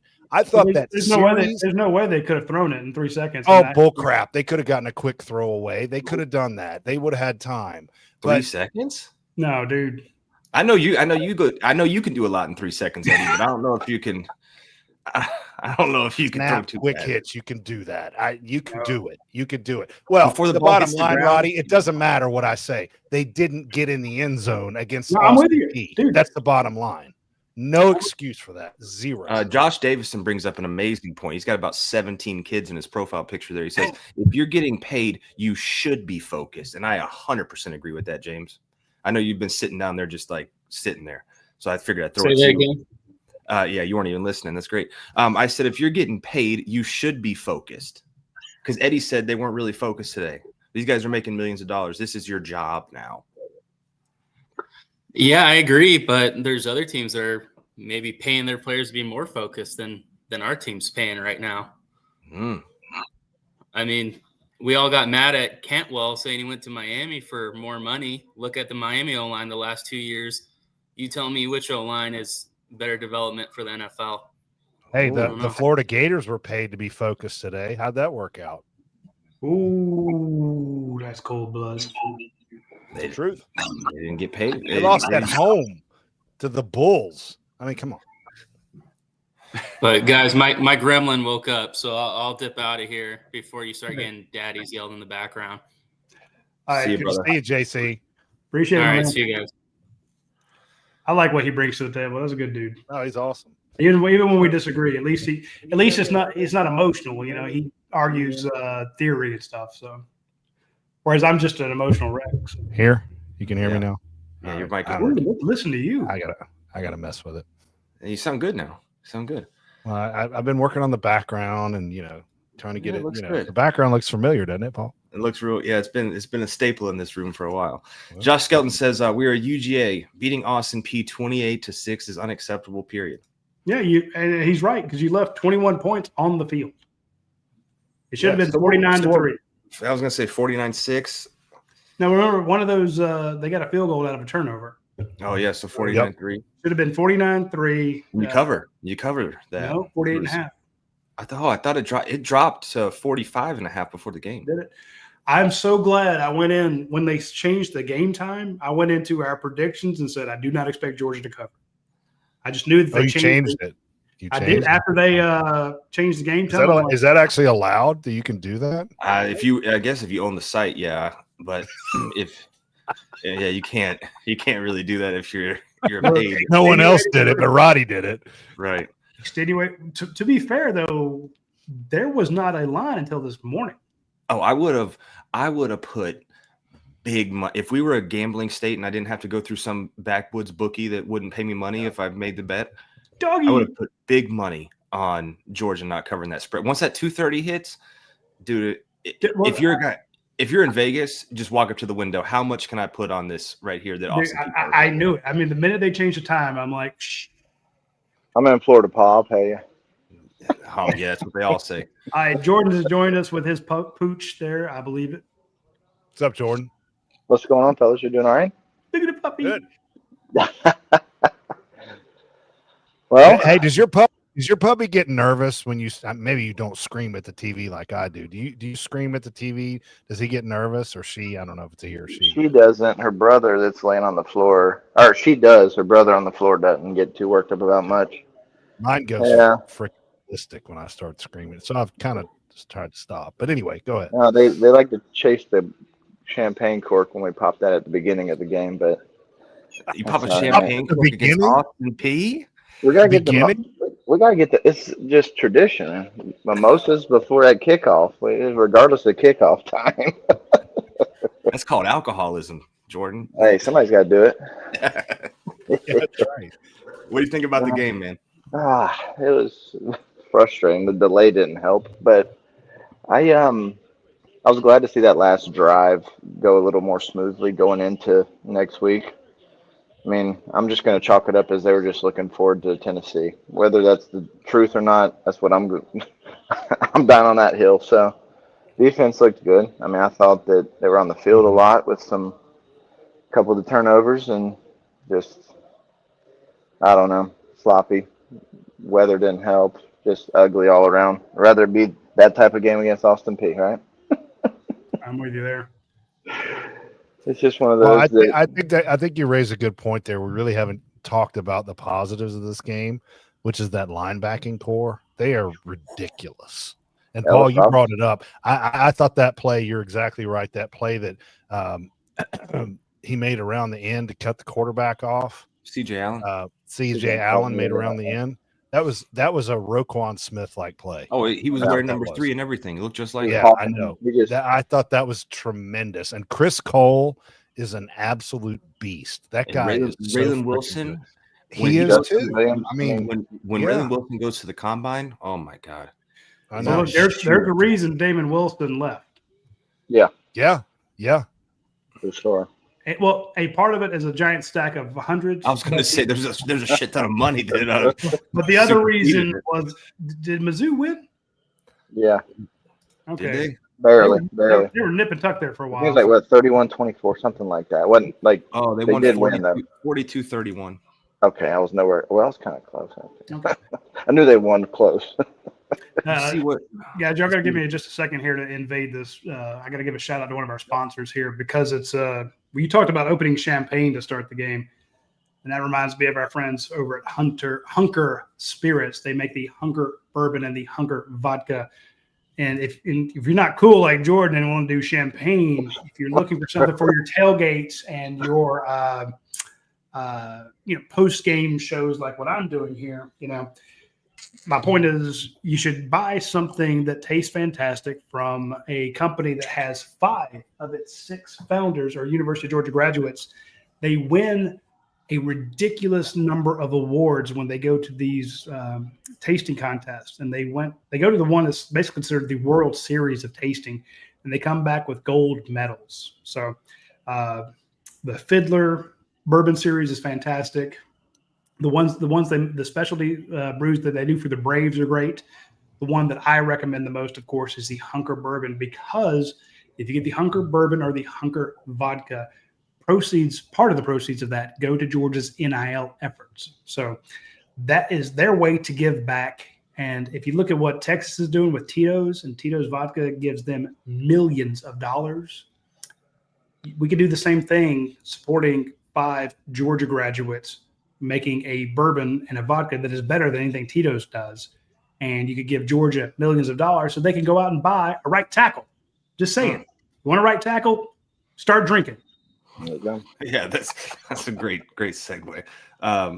Damon Wilson, just looked it up. He did participate in the game for Missouri, did not register a tackle, sack, anything like that. So No stuff. He's good. He's really good. But he's good. Yeah. The fear was he wanted to be used the way they're using Chris Cole.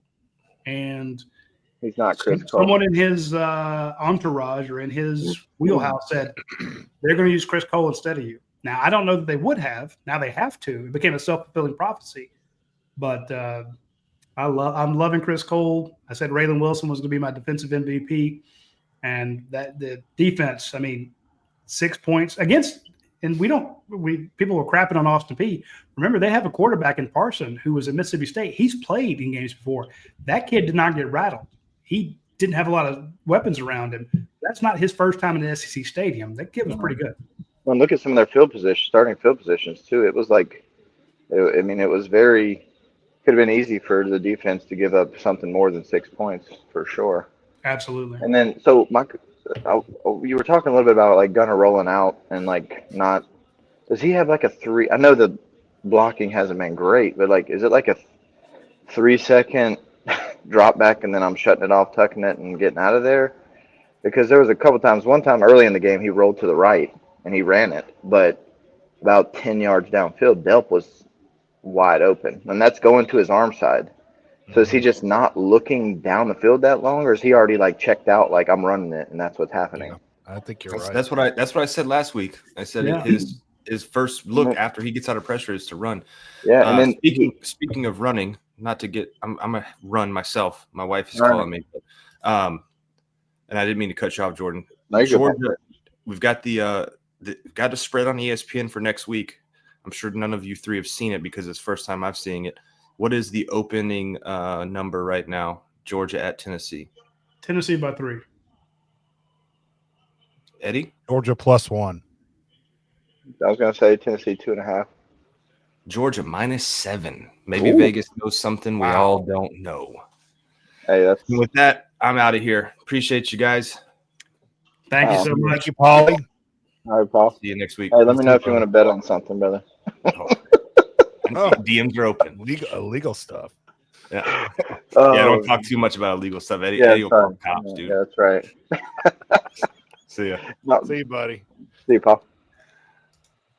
Now, The y'all, other point, y'all got to be nice to Paul, because Paul is, now that he's a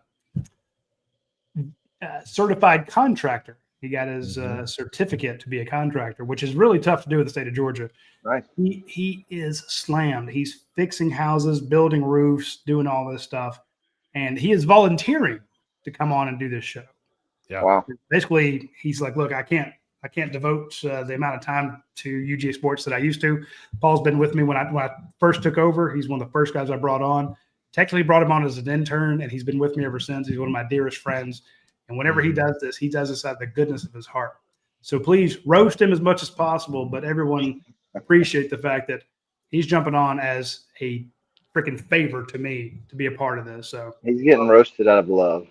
exactly. No, so Paul's So the best. He's the he best. really is. And by the way, if you need a contractor, like we moved my aunt. Wait. He hadn't paid for anything, Roddy. Don't say anything. Come on. I'm just saying, if you want to actually know who your contractor is and you want them to return a phone call, Yeah, Paul. that's true. That's true. No. Well, the other- a lot of people are, a lot of people that Georgia 7 is catching a lot of people off guard. I'm Maybe shocked. they're not as terrible as we thought.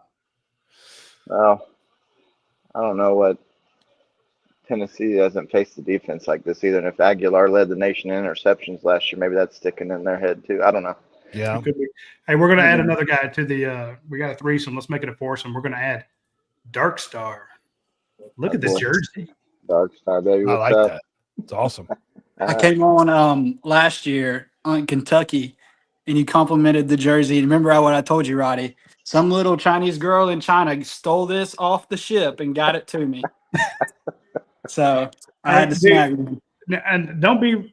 I apologize for not remembering, but usually by this point in the show, I've been pounding flights by Yingling before. No, I understand. I'm just saying. Or to say we had a 2-hour delay, so I added a couple more, and now I'm 5 or 6 fingers deep into this bourbon from our buddies over at ASW Distillery. So You're having a good time. Remembering that. Yes. I want to hear your thoughts on the game. Yes, sir. I think ultimately this is one of those Kirby games where it's, hey, we're going to come out and we're just going to struggle. That's just what it is. Offense is not going to look. They didn't look. Here's what I'll say: offense didn't look bad. They looked sloppy. That's two different things. Yes. The offense looked sloppy.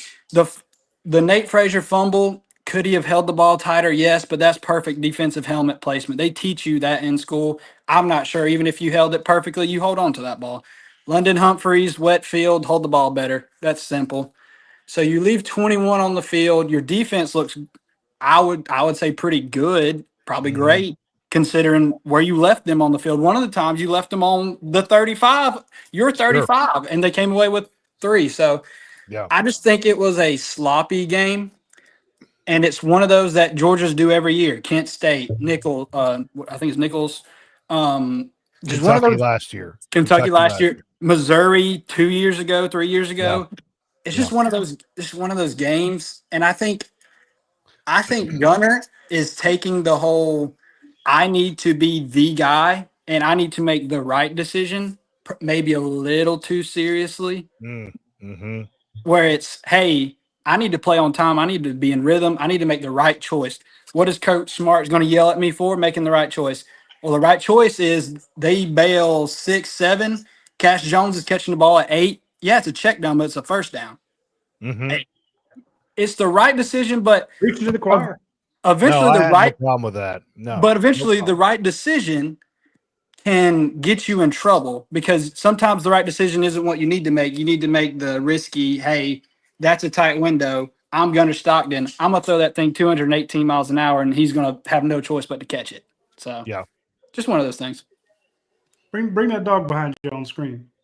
Is that a Frenchie? Yep. His dog the clock. What's his name? Maylease. It's from Maylease. It's from a TV show.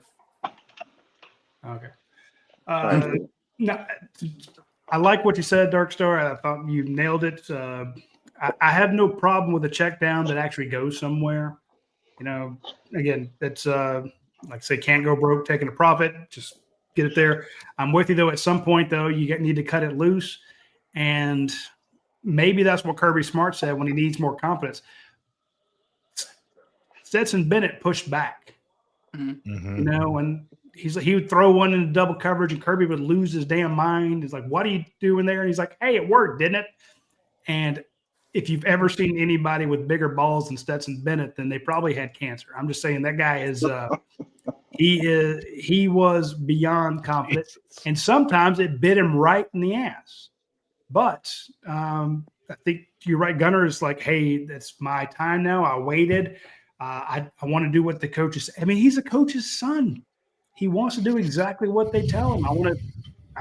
He believes in Mike Bobo. He's been waiting years to play for Mike, and Mike tells him protect the ball. Kirby tells him protect the ball. He protects the ball. So to Jordan's point about when he decides to tuck and run, he's like, okay, I've made the decision. I know I can pick up yards with my legs. Maybe I should be looking upfield, but if I'm looking down and protecting the ball and I get 7 yards, that's a win. Mm-hmm. But some of these guys, like, but I'm with you, Jordan. Hey, man, maybe if he pulls, how many times have you seen the guy tuck and start running and everybody converts and it leaves a tight end sitting about 17 yards downfield? like nobody was in the frame with On the Bell inside of Burr. the hash, and he's just standing there going, dude, everybody converted on you. Here's what I'll say too. You can see him thinking because when he takes off and decides to run, what do you always see? You can, Roddy, you can play the drinking game with your sponsor every time you see this right here. He takes that first 3 steps forward and does that right there. He sees it. He just ain't convinced he can throw it, and that's the right decision in that moment. I just think he has to eventually get over that. He pump fakes it, so I know he sees it because he pump fakes it. But all right, I want to ask you guys a question. So we had 40 carries for 190 yards, 4.8 per carry. Are the rushing issues we had last year over, or are they continuing? I know it's an early stage. I know it's early. I know it's early, but just overall, what do you think, Roddy? With as bad as the right side of the line looked today, they could run block. They couldn't pass pro for nothing. I love running behind Micah Morris. Did you see Drew Bobo pulling on 2 separate occasions? He killed a guy in the open field and scored a touchdown. They scored a touchdown on it. Monroe Freeling looks really good. I think Georgia can run the ball. And I put it out a little graphic right before I got on with you guys. Georgia's top 3 rushers, what do they have in common? same year. Yeah, they all came in together. So you had Peanuts. Dwight Phillips Jr. comes in. Nate Frazier comes in late. Chauncey Bowens comes in. They were all in that same 2024 class. They were 1, 2, and 3 on the rushing yardage this week. When you sign 3 guys, you're like, well, we hope one of them's a stud. Maybe the other 2 will transfer. And I saw Nate Frazier with his arm around the other 2 walking off the field. It's like one of the last shots when they duck away from the game. Those 3 guys coming in, bang, bang, bang. And me, I get frustrated when Nate Frazier has a big run and they pull him out. I'm like, stop doing that. Let him run it again. You're lathered up. but it worked in that second half. They drove 99 yards, just hammering and tonging it. Those three guys just killing it. And that was with a makeshift offensive line. But to answer your question, Tennessee's a lot bigger. Yeah, I was going to say, I'll get back to you. 150 new guys. I don't know if the issues are gone. And that was my defense last week. I mean, Darkstar, if you watched it, I was very excited about it because I said, what did Georgia say they wanted to do? They wanted to run the ball and stop the run. So what did they do against Marshall? They ran the ball and stopped the run. And everybody was pissed they didn't throw it downfield. They didn't throw it downfield today. And now the question is, can they? Last week I could defend it saying they didn't need to, they didn't want to. Now my question is it possible? I think to answer your point, Eddie, how many of them had over 50 yards? Was it all three? I think all three of them did. Close to it. Yeah, Nate had 69, Chauncey had 56, and Dwight had 55. So there you go. Yeah. I think in the system they're in and how they have chose to attack the run game this year, which is we're going to throw three separate unique backs at you, I think they're okay. I mean, the problem is none of them get a sustained series. So it's almost hard for any of them to go for anything other than 60, 50. Because like Roddy said, Nate breaks off a 40-yard run. Here comes Dwight Phillips to hit the edge. Yeah. But I think the thought process is, sure, we're not going to have the guy from Florida, I think his name's Ball, who's going to tote the rock for 150 yards. But I don't care about that. That wasn't what I asked you at. That's not what I asked. I think we're fine, and I think it's going to be by design. It's going to look a little funky than what maybe we're used to. Okay. It's going to look more like there's, instead of the lightning and the thunder, it's going to look like all three are lightning and thunder. And you just, who you going to, because in the third quarter, you're tired of tackling Chauncey Bowens, who's going to juke you out your shoes. You're tired of tackling Nate Frazier. Well, guess what? You take that bad angle. Here comes Dwight Phillips, and he's just going to outrun you to the corner. He had a run that was a 9-yard run where it looked like, I don't want to say it was the Matrix, but it seemed like he just kind of wove through everybody. You say he who? Peanut. Okay. Peanut zipped through the line and just kind of danced around everybody and got tackled for a 10-yard gain. I think it was 2nd and 10. I think he picked up 10 yards. And I'd love to go back and watch that tape and just, it looked so smooth. I mean, it reminded me of Jaquez Rogers, when he was at Oregon State, just kind of weaving through traffic. And then somebody finally got a hold of him, knocked him to the ground. And I'm with you there. And then Chauncey, Nate did not have his best game. I mean, you can't fumble like that and then still not hold the ball even after you've been yelled at. But Chauncey Bowens, that kid, he's something special. Of those three backs, Nate, Chauncey, and Dwight, Chauncey stood out to me. He looks like the most. He's got the best vision. He bowls over people. He looked like Herschel Walker in that one run against Tennessee. I mean, just killing a guy, right? Yeah. That was tremendous. But did y'all see Roderick Robinson's dad's tweet? I did. Line?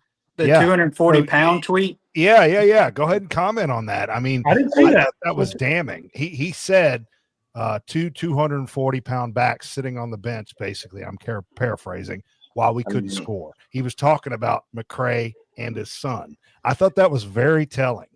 I think it's a fair question, but are you raising your hand, Roddy? I'm raising my hand.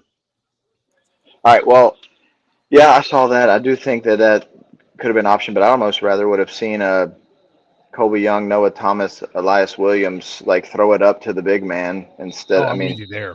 I'm with you there. I didn't mean to change topics, but going back to the goal line situation, but I would like to have seen at least one or two of those go up to somebody over 6'4". That's one thing you can't coach. 100%. But I did think that was an interesting comment, or at least do you can go old school power. I put those two bad boys at fullback and power back and put Chauncey behind them. I mean, try something different than what they did. But you lost your fullback today.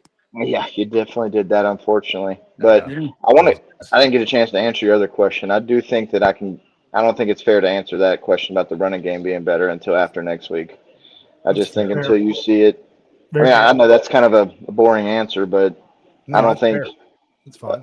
I don't think us doing what we did against those two teams can say we're back, but definitely like what I've seen. But yeah, the comment about the two big backs would have been couldn't have hurt to have tried it or put them both at blocking going in there, the power back and fullback positions. But So does Rod Robinson's dad understand what the hell was going on then? He didn't give any other details than that, Roddy. He just Yes. said, he literally just that's said, all he This said. shit pisses me off. And I know that Twitter Yeah. comment is biased. It's his dad. I get it. No, I get it. Here's the thing, though. The people that will pound on the fact that you had 5 chances to get it in and you couldn't punch it in. How did you get 5 chances? Let me ask you that. You were in the 2-minute offense. Yeah. When you got down to the 1-yard line and you had a first down, how did you get there? How much time was left on the clock? It wasn't like you had 16 minutes. No. In other words, you had, I think it was 30-something seconds.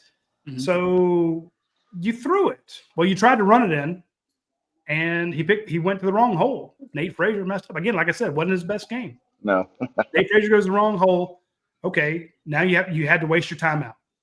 Wait, let me stop you right there. Maybe Roderick Robinson or McCray bowls through that hole. Leans forward Where that Nate half. couldn't. Maybe That's the point. That would be a fair thing to say. That's Now, the talk about point. your 240s on the sideline. Well, Yes. he's been injured. My point is, you've got 3 guys who've been very successful. RB1, if it's first and goal from the 1, you don't put in RB4, RB5. You put in RB1, and you let the running back try to get it. He didn't. You had to call timeout. Now you're like, okay, well, if we try it again and they stuff it, we're done. Time will run out. Still think So you you should have throw gone to it. 6. Still think you should have gone to 6'7", 6'6", or 6'4", but that's just me. Bingo. I think Cash Jones Hey. has got to catch the ball. Well, See, yeah, that's my thing. I don't 100%. care how tall Yeah, you he's are. a walk- He was open. Yeah, that's a That's lot. Mark It's- Andrews dropping the ball against the Bills. That's what It's- that was. And the announcers were so terrible. It was behind. Oh. It wasn't behind him. It was on his back hip. His Back, hands. just You gotta back catch hip. that. Yeah. You got to Catch it. catch it. He can catch that. My point is, so the next play, everybody wants to shit on the play. I'm like, it went to an open receiver who dropped it. Mm-hmm. Okay. So what happened? The clock stopped. You got another play because you threw it. You're like, okay, let's try another play. You hit another receiver in the hands. Now, granted, it almost went 99 yards the other direction. Yeah. I don't know how that got in. Give the cornerback credit, but it still wound up in the hands of your starting slot receiver. It Yep. was in his hands, Mhm. in the end zone, and it went through his hands in the end zone. So you finally decide to run it with Chauncey Bowens, who is lights out. That is the guy who can punch it in from 1 yard out, and he fell down. Got blown up. Well, again, it's because you threw it 3 times, or you Mhm. threw it twice and you called a timeout. Well, they called a timeout too because we tried to run up there and run a gunner tush push. They called Yeah. they called 2 timeouts on that Yeah. drive, and I was shocked that they did that. They gave There you us go. more time. Yeah. Hey, Thomas Colt again he's a baller, y'all. You know, I know you're being Heck yeah. I know Terry you're being- Georgia boy right there, culture. But how can you make that? How here's what I'm not trying to be negative, but how can you tweet that, but then also see 8 true freshmen out on the field making plays? Kirby says the best 11 will be on that field, and I'm watching Talon Taylor, Ethan Barbour. I'm watching all of them get out on that field. Maybe there's something that we don't see. It's just it Yeah. E, could be that simple. and they're sometimes they're wrong. i.e., Exactly. putting Jazeer Jackson out there, that was wrong. Putting Michael Weenie out there, right tackle, was wrong.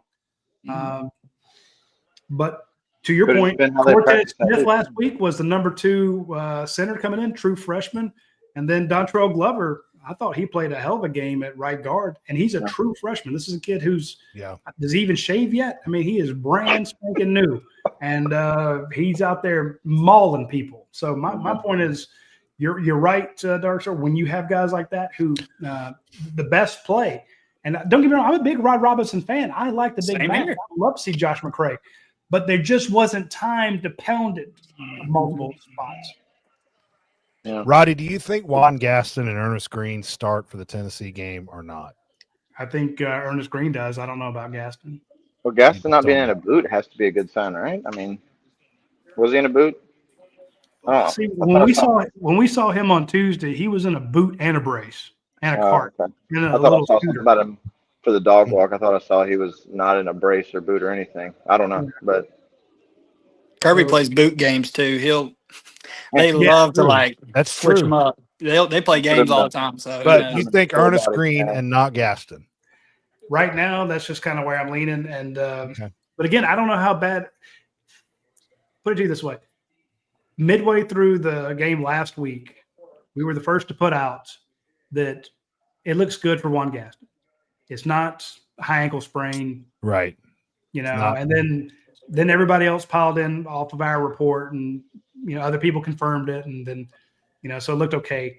And then everyone thought that there was something else going on with Ernest Green, that because Kirby says, well, they have lower extremity issues or something like that.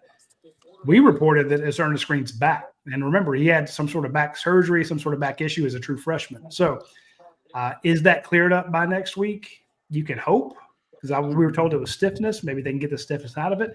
Maybe it comes right back again, and after the first series he's out. I don't know, but the problem with Juan Gaston, if he has a lower ankle sprain and avoided the dreaded high ankle sprain, he still got a sprained ankle, and he's 350 yeah, pounds. that's a lot of weight on that ankle. Yeah. That is, After what you saw today, who would you rather have back? I want both of them back. Well, I mean, Give me both. No, right. Wow. But right now, I'm like, Juan Give me Gaston might Ernest. be your best offensive lineman. I'll take Ernest right now. All right. So who feels better But about this football? you need a tackle. Who feels better about this football game next week? I know it's kind of a stupid question. Tennessee I or think- Georgia? Tennessee goes in high as a Yeah. kite right now. I mean, That's why right. wouldn't? And I think that's perfect. Yeah, for us. yes, sir. Perfect. I wish the spread was not what it was to give them any Yeah, that's extra. true. That does Yeah. kind of weigh into their hands, no doubt. Yeah. But They're man, feeling good, and we're not, right? As a Yeah. fan base, as a football team, as a coaching staff, we all don't feel good. going on the road. I mean, honestly, though, maybe it's setting up perfect that you get a guy like that that's a gunslinger going in overconfident against a defense he's never seen in his life. Yep. I think that may be setting up just like we needed to, because the Yep. way Ellis Robin Agreed. looked. So did Ellis. Is he the other starting corner now? First, did he lock that up today, you think? Or They play both. yeah, I know, but I mean, Ellis got the pick. I mean, he looked good, I thought. Yeah, he did. He Right. made some good plays. He was. Here's the thing: he was playing so far back that Mm-hmm. when he made that interception, I actually turned to Coach Don. I'm like, was he playing safety? Because we've known they've done that. They've dropped one of those three cornerbacks back there, and he was. Yeah. And he came running up on it. I'm like, where the hell did he come from? Yeah. But he backpedals so fast. He's so smooth. I'm like. Yeah. But it looked like he was coming from the locker room. He was so far back on that one. Yeah. Hey, And it was also good to see Dalen Everett out there. I mean, Yeah, Dalen looked good to me. He made some He really looked good sharp. plays. He's on that zig route. Yes. Holy crap. And they were Yes. pointing out, Austin Peay's like, we want pass interference on that. I'm like, Yeah. No. you got a guy with a busted ankle who followed your zigzag and came back inside on it and knocked the ball away. Yeah, Mhm. Ooh. good deal. That was Yeah. good. But Also, the announcers are again gonna hit this home. Inside of 5 yards, you can be handsy. Yeah. I don't know if they forgot that. You can be handsy inside of 5 Dude, yards. From what I heard from the announcers, they have potatoes for brains. I was not impressed. And Yeah. that's why I say watch along with Coach Dunn. And When they they, called 7 plays in a row. It was, I'm sure when you were watching with Coach, the announcers were talking about very specifically late in the game, circling Talon Taylor on a post. I never said we called a timeout. Sorry. And on that post, you can obviously tell that is hey, just run it, because Talon Taylor's looking at his feet the entire route, and the announcers are circling him, running a post on backside look at this miss by Gunnar Stockton. He's not even looking for the ball. That is a run the safety off route. And they're like, oh my God, look at him. If he just hit, that's just not what. That was my pet. That's my pet peeve. I'm like, your job is to run a go route just to take him out of the play. Yeah. And after about 3 seconds, the safety realizes, oh man, nothing is lining up for them to throw it to that guy. So I'm going to turn my eyes back to the center of the field to start running up and run support. So that drove me crazy. Good deal. Nichols says, you know where he came from if you're watching the tape. Yeah, if I had time to go back and watch it, the game just ended and we're doing the post-game watch-along. Yeah. I don't have time to replay it right now while we're trying to answer questions. 14-0 Oklahoma over Michigan. So yeah, Amari Carmichael is great about giving us the score updates, and I just put that on the screen. Yeah. That is what's happening, Michigan. To ask you, Eddie, Roddy, all of y'all a question. It was an incomplete pass, and I'm not sure he should have thrown it with that safety dropping back and reading it like that. But if that safety is not there, Dylan Bell catches that in stride. Yeah, I agree with you. So, like, but you're right. The safety was there. I didn't know why he threw that. It was I'm not sure. Force. I'm not sure why, but like when everybody's talking about, well, can he do it? Can he do it? That's in stride. Like Dylan is running into the safety, and that ball is right there in the basket. Well, he has a better deep ball than Carson Beck. I'm not saying he's a better quarterback, but there were a lot of Carson Beck deep throws. There were overthrows or underthrows. I love Carson on intermediate short passes. The ball comes out like a rocket. I'm not a Carson Beck hater. I do like to make fun of the whole situation because I'm a smartass. But there were times last year when if you knew it was over 30 yards, you're like, well, this was going to be incomplete. He heaves it and prays. Gunner can hit guys in stride. He's got the timing down. And to Kirby's point, it's like he's got to be more confident and hit those. I'm like, well, he's also got to have a little bit of time to wind up, you know. I was just saying, I was glad he had time to make a throw that deep. Yeah. That's a start. Again, that was the second half when they brought in Bo Hewley and Dontrell Glover to protect his right side. And we kept the tight ends in. It was, hey, we're going to go max protect and throw the ball. We're going to throw the center of the field. I also am a little concerned about how the fact they're not getting Dylan Bell involved. He had one catch for -2 yards, and that was it. I mean, Dylan Bell is an absolute Didn't they hand it to him weapon. twice? End arounds. Yeah, but I don't know what he got on the rushing stats. I'm talking about the receiving stats. He had -2 yards. So got a little bit more talent around him this year too. I think that's true. But I mean, is Dylan Bell not a weapon? He is a weapon. Oh, he's a weapon, no doubt. No doubt. I mean, I just think get that guy involved. And again, I think this is all vanilla. It's all bull crap what we saw today. Yeah. Next week, it's going to be totally different, right? I mean, we're going to be having Dylan Bell running around the end, Zechariah Branch, doing a little quick toss up, right in front of Gunner. I just throw this game out. It's meaningless. We can sit here. Now, I understand the concerns. I'm with y'all. But just throw this crap out because next week it's meaningless. It's Tennessee on the road, totally different mindset and team. Totally much rather be an Austin Peay opponent when you play a game like that than an SEC. Yes, opponent. So absolutely right. Yeah, I will say through two games. I'd ask y'all. I think I'm almost to the point where Dylan Bell, I agree, but I think I'd rather see Zachariah Branch on those end arounds. Yeah, that's fair. And Dylan Bell's great, and I know he can hit those, but I just think I'd rather see Zachariah Branch on those end arounds. He can take it to the house. Yeah. Well, you can see that.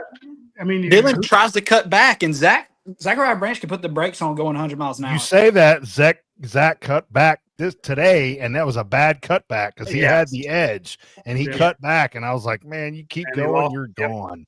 So, it goes both ways. Right. Shout out to Gager 292. This was a guy who actually won our back when rivals would do this. They say predict where guys are going in recruiting, and Gager beat everyone in the nation knowing where guys were going in recruiting. He makes a point. He says Gunner is playing to not throw an interception and lose his job. That is the reality of the situation. That's why he isn't confident. We kind of touched on this. He's doing what the coaches tell him to, and he's being conservative. And then Kirby's like, well, he needs to be more confident. I'm like, well, damn it, Kirby. You were pushing and pulling this kid, telling him to be more confident, at the same time, you will chew his ass if he puts the ball in any sort of danger. Mm-hmm. So with these first two games, cut him loose. Yeah, these first 2 games should have been let me cut you loose and then reel you back into where you need to be. That's what. Yeah, it it's is. like And, you've taken too many chances. Let's Yeah. let's dial it down a it's little. okay. That's too Okay, much. so based on that question, I want to throw it around the room. I'll start with you, Roddy. Do we see Ryan Puglisi in the Tennessee game next week? Hell no. No? Nope. I think it'd catch him off guard, but no, I just don't think Kirby's going to try to get too Okay. flashy with that. I mean, would like to see it maybe that's for pretty bold. Yeah, I mean, Yeah. that's not. I'm not saying what I would prefer. Again, you Yeah, guys yeah, know exactly. I'm a huge Ryan Puglisi fan. Thinking I talk Kirby. about it Oh, all No, the I time. know. He's I know. He's my breakout player, but Kirby's going to stick with his guy, and unless he absolutely needs to, Right. Now, if And Georgia's up 56-0, yeah, but No, I'm not talking about that. I'm not I talking know, about but no, Kirby has never been a 2 quarterback guy. if Gunnar think- takes more hits like that he took today from Ooh, SEC yeah. players, That's not what I meant. I Didn't should have it? I know, prefaced I know, it by I saying, know. the No, but- game's close and Gunnar has thrown 2 picks. Do we see Puglisi? Whatever. yeah. I don't know. Yeah. Just throwing it He out there didn't because pull Carson Beck after 3 interceptions good point. You're right. You're right. Yeah. Good in deal. all 4 games. I think if Gunner's thrown 2 picks, we are, hey boys, it's wing T read option time. We ain't throwing the ball again, boys. It's funny though, Coach Dunn, and we were talking about this last Tuesday, and something mentioned the him on the option, and Coach is like, it's funny how things are cyclical. The option is making a comeback. That physical style is coming back. That teams aren't ready for it, and of course it had always been the teams that had a huge talent disparity that would run the option. But he's like, if you give me a quarterback on the edge, and think about if you have Gunnar Stockton running around to the outside, and his pitch man is Nate Frazier or Peanut. Did that against Marshall. Just saying, there's one read, and either toss or keep. That's a 6-yard gainer every time. Gunnar is really good at that. Yeah. Really good at that. Just saying. Yeah. We kind of joke about the wing tier running the veer. I'm like, he would be a killer veer quarterback. Mm-hmm. Mm-hmm. He would die, Yeah. but Yeah. then you could put in Puglisi. We'd be at Puglisi by Alabama game. My question's He'd be really answered, good. right? Puglisi's in the game. There you go. I'm gonna disagree with Lamb Chop, and well, not disagree with Lamb Chop. He says, according to Kevin Butler, we're just not showing our complete package. A lot of people say that Georgia runs super vanilla. Georgia's going to run the plays that they can and perfect those plays. There's nothing that you can't hide stuff from your opponents anymore. So you need to perfect what you're going to run. Yeah, for sure. So I don't think there's 17 plays that Georgia hasn't tried in the first 2 games that they're going to use on Tennessee. Yeah. I think Kevin Butler will forget more in the next 13 minutes that I'll have known in my whole life. But I'm just saying, I don't think that I don't think that this was on purpose not to put stuff on tape because. So I assume Coach Donnan agrees with that, right? He's like, that's a ridiculous thing to say when you guys are watching the game. Yes. Right. I'm like, they're going vanilla. He's like, are you on crack? So. Okay. Yeah. And I say yes. So. I'm gonna step off, fellas. Enjoyed it. I appreciate it, Jordan. Yeah, man. Thank y'all. Always good catching up. See you. Bye. Yeah, and KC says, why aren't we showing the complete offensive package? I just don't think there's some stuff against Tennessee we didn't see. Do, Yeah, but there'll be some stuff against Tennessee we hadn't seen yet. There will, right? I think the easiest way to say it like is 1 or 2 plays. Yeah. We have an emphasis on running the ball and getting our weapons in space and opportunity. That's what all those Colby Branch, when the corner's sitting 10 yards off the ball, we're going to hit Colby Branch, go make a play. Or Colby Branch. I'm Colby Young. Sorry. That's on me. Yeah, I say that too. I say Colby Branch a lot too. I've said it twice on the broadcast. Yeah, it's easy to do. But I'm drinking a lot of bourbon, so that's my fault. Real quick, guys, let me mention one of our other sponsors here real fast. It's kind of important for me to bring up our friends at the Rogue Shop. I have this new thing. I'm not a big fan of it, called insomnia. It sucks. And I don't know why it has hit me at age 51, 52, however old I am. I've been promoting the Rogue Shop for years because the folks over there, they make these gummies that will help you if you have chronic pain or insomnia. And it just started hitting me where I'd go to bed and I'd stare at the ceiling. This has never been a problem in my entire life. I've always been able to go right to sleep. And I'm like, well, I got the Rogue Shop as one of my sponsors. And I don't do the 20 milligram or the big ones that the Rogue Shop has out there, but they have some the Delta 9 gummies, and they have them in micro doses. And these things have been fantastic to help me fall asleep.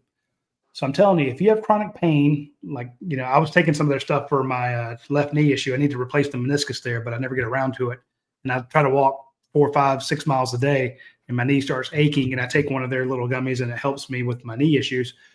But I'm telling you, if you want to try the pear gummies or the grape gummies or the blood orange and apple gummies, check out their gummies if you have chronic sleep issues, if you have chronic insomnia, or you have chronic pain issues.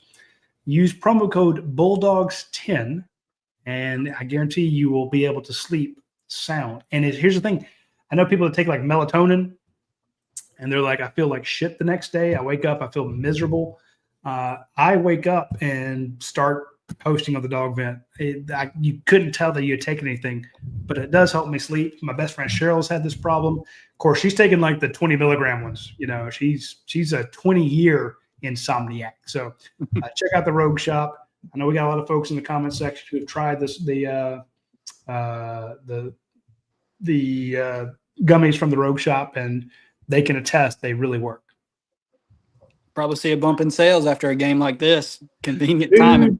Yeah, I'm just saying now's a good time to order you a few things. They have some of the fun stuff. Do we cover the spread next week? Yeah, Georgia's going to win. What are you worried about? I said cover the spread. I didn't say win. Have we? That would cover it, wouldn't it? Have we always covered the spread against Tennessee? I mean, I think Georgia. Well, I think it'll probably be a push. Georgia probably wins exactly by 7. Yeah, that's kind of what I was thinking. Yeah, don't take the hook if they put one. There isn't. Yeah. It's -7 now. That's going to change as the week goes on. We know. Yeah. But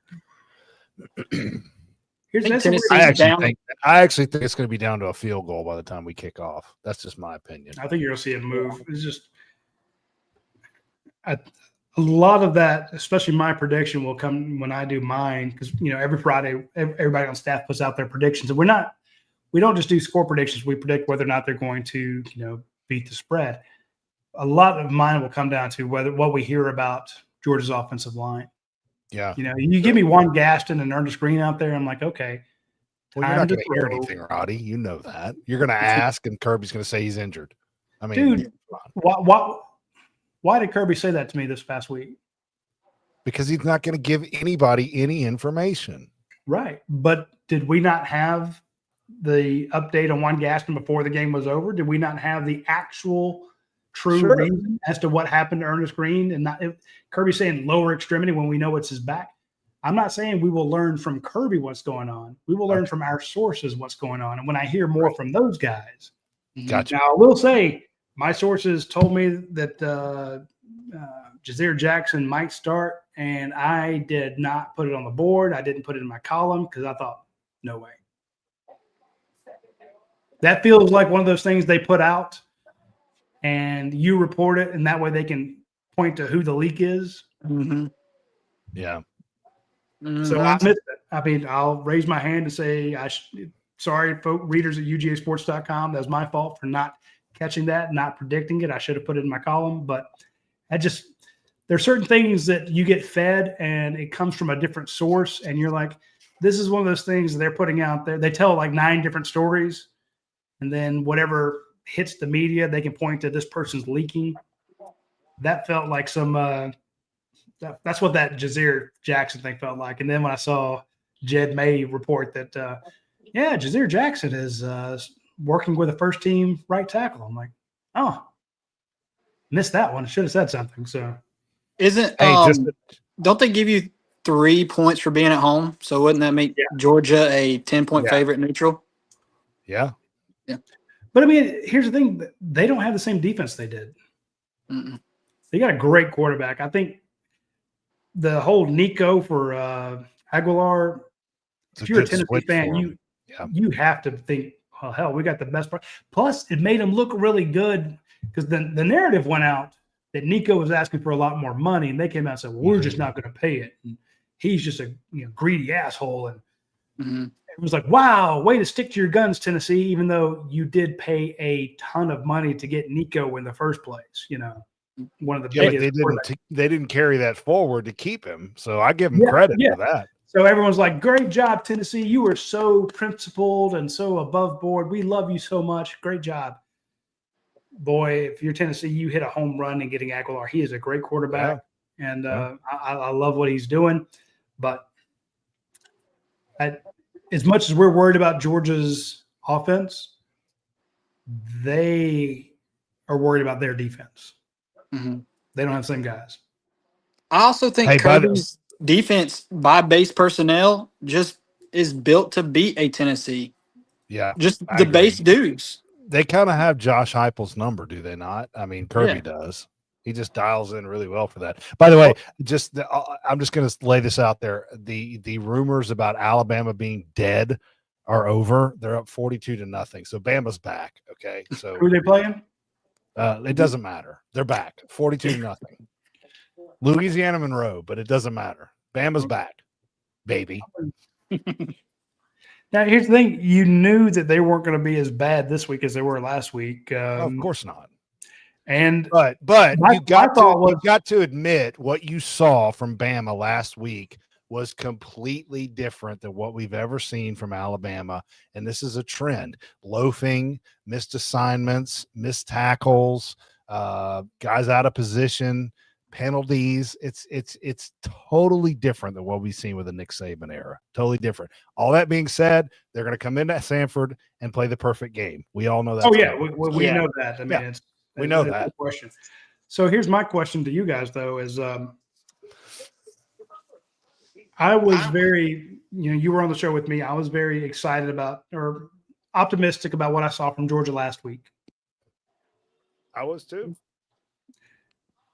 Alabama fans were apoplectic and pessimistic about what they saw last week. Who made the most between weeks 1 and 2? Who made the most? Bama and Georgia? Yeah. I thought Georgia would win. I thought I initially picked Georgia to cover 48.5. I said, okay, they are going to come out hitting on all cylinders on Saturday against Austin Peay. Yeah. And Alabama, again, they're playing similar competition. They're not playing a tough team, and they're hitting on all cylinders. I don't say made adjustments, but they played like they should. And Georgia did not. Georgia had at least 11 different guys make a mistake.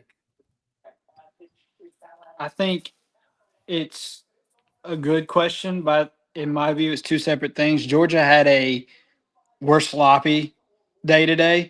Alabama had I'm not sure our coaching staff is fit to be here kind of day last week. Very fair. Okay, that's a good point. But they have all the talent in the world, but all the talent in the world can still loaf on those plays and get penalties, lead. I think they're 120th in penalties again. I think they're two separate things. I think none of them really feel better. If you're Alabama, you go out and smack ULM, okay. But I'm worried about the effort and the culture of the team on the field. I'm not worried about execution. No, that's a good point. Cormier I also think Alabama balls on. Yeah, that's true. Right. Gus Malzahn has their number. Alabama's season started last weekend. Our season starts next weekend. Yeah. I mean, and to be fair, and Bill knows that says Bama could only go up. He's right. Yeah, that's true. I don't know. Ask Florida. There is a way down, and you can find it. Ooh, oh yeah. I mean, I really want to talk about Georgia, but I'd love to just kind of dig into what the hell is Billy Napier going to do, and it does not get easier for them. Oof. LSU next week. That's a bad loss at home. I want to make a pitch for UGA Sports. If you sign up for UGA Sports, it only costs you $1 for the first week. If you stick it out for the whole week, they charge you the amount for a year, and you get a subscription to The Athletic as well. The reason I would say it would be fun to read, to sign up for UGA Sports today is you could go read the Florida message boards right now. Oh God. And dude, sign up today, cancel tomorrow. But if you do, you sign up today and go read behind the paywall on the Florida message boards, it would be worth your $1. That's all I'm saying. You can You'd feed your family. Yeah. Just say, hey, look, I don't want to be a member of UGA Sports. Fine. Hell no. But to me, to pay $1 to be able to go read, because if you have a UGA Sports membership, you can read any, you can't post on them, but you can read any message board out there. And I think it'd also be fun to go read the Clemson message board today. They won, but they were trailing 16-3 to Troy. Yeah. After being everyone's, not everyone's, but a lot of teams, a lot of pundits, national title contender pick. So, Yeah. And after watching how Miami and FSU looked, and then you go out there and do that. Ugh. yeah, that's not a good one. Hey, we're going to bring on Hawaii Dog. Now, I get to say I went out to Hawaii to see my son go through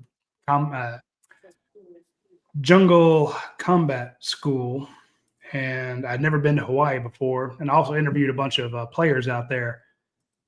If this guy's actually in Hawaii, that is a great state. That's a cool place. Hawaii Dog, are you with us? I'm with you, man. Can you hear me? Yes, sir. Yeah, we can hear you. Give us your thoughts. Well, like we got a tandem of running backs, right? So we got a running backs, but your running backs is only good at your O-line. Man, they got to fix that damn O-line. And I'm so worried about next week. Oh Lord, I'm so worried about next week. But hang on. I'm with you. Yeah. We still out here in Hawaii. This is sun. Still is hell middle day.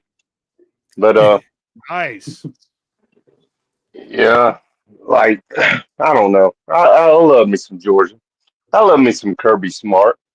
I even love Bobo. People want to talk shit about Bobo. Talk to me about Aaron Murray's career. Like I don't know, guys. I don't know. I think we can win the whole damn thing, but we can if we can't fix that damn old line. The defense is elite. Yeah. Mm-hmm. Defense is elite, but yeah, I just need another natty. I'm jonesing for a natty. Like it's been too long. Great. No doubt. I'm with you. Straight into his veins there. Somebody get Hawaii Dog and Natty. Pump it right in there. Hawaii, I think our man there, Eddie, tried to steer us back onto the positives for the show. And we started talking about positive things we saw. I think you nailed two of the biggest ones. That trifecta of running backs who all came in together. I mean, 69, 56, 55 yards, and they were all fresh. The minute the game was over, they could have played another game. They 4 touchdowns between the 3 guys. I like that. But I'm with you 100% on the defense. Last year's defense was one of Kirby Smart's worst when it came to tackling. They did not tackle well last year. And you see when you've got that inside linebacker group, that defensive line, Christian Miller getting through there, J.J. Haney, Xavier McLeod, Jordan Hall on the first play took the guard and drove him back into the quarterback. I am pretty excited. And again, they only have one real safety. So I'm kind of excited about what Georgia's defense could be. And I look forward to seeing what Aguilar can let him break his teeth on that defense. Hey, the second leading tackler today was an 18-year-old, Elijah Griffin. That guy's pretty good. I mean, come on. Yeah, that's impressive right there.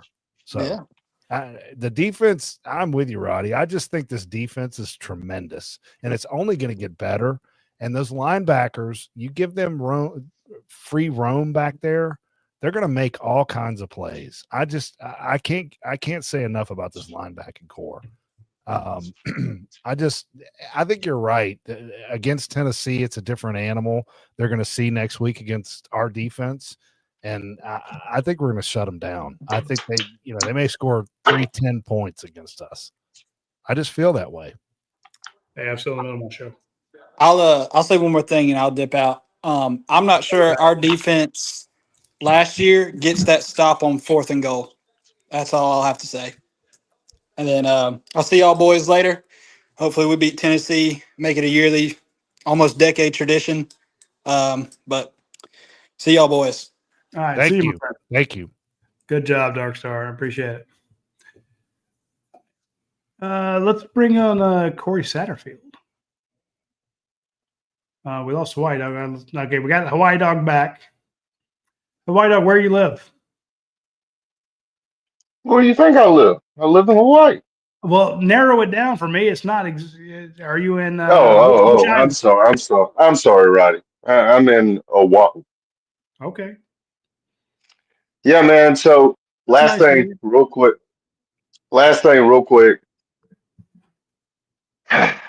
Are you gonna get another version of me of last year with Ole Miss? We better beat Tennessee. My coworkers, I got one in there from Oklahoma. I got one in there from freaking Florida, and I'm gonna laugh at him tomorrow. And I got one in there from Tennessee. Goodness gracious, man! I I can't hear from the Master Sergeant, the Tennessee fan. Like, goodness gracious, that house of horrors. Chubb hurting his leg. Like, no, we got to get in there and kick some ass. And we're more talented than Tennessee. And that fake ass offense they run, if they're playing off, we're going to run a slant. If they're playing up, we're going to try to run a fly. Like, come on, man. I just don't know. I trust in Kirby Smart, though. I do. I trust in Kirby Smart. But that offensive line, guys, dear Lord, dear Jesus, It was please, rough. please. It was rough.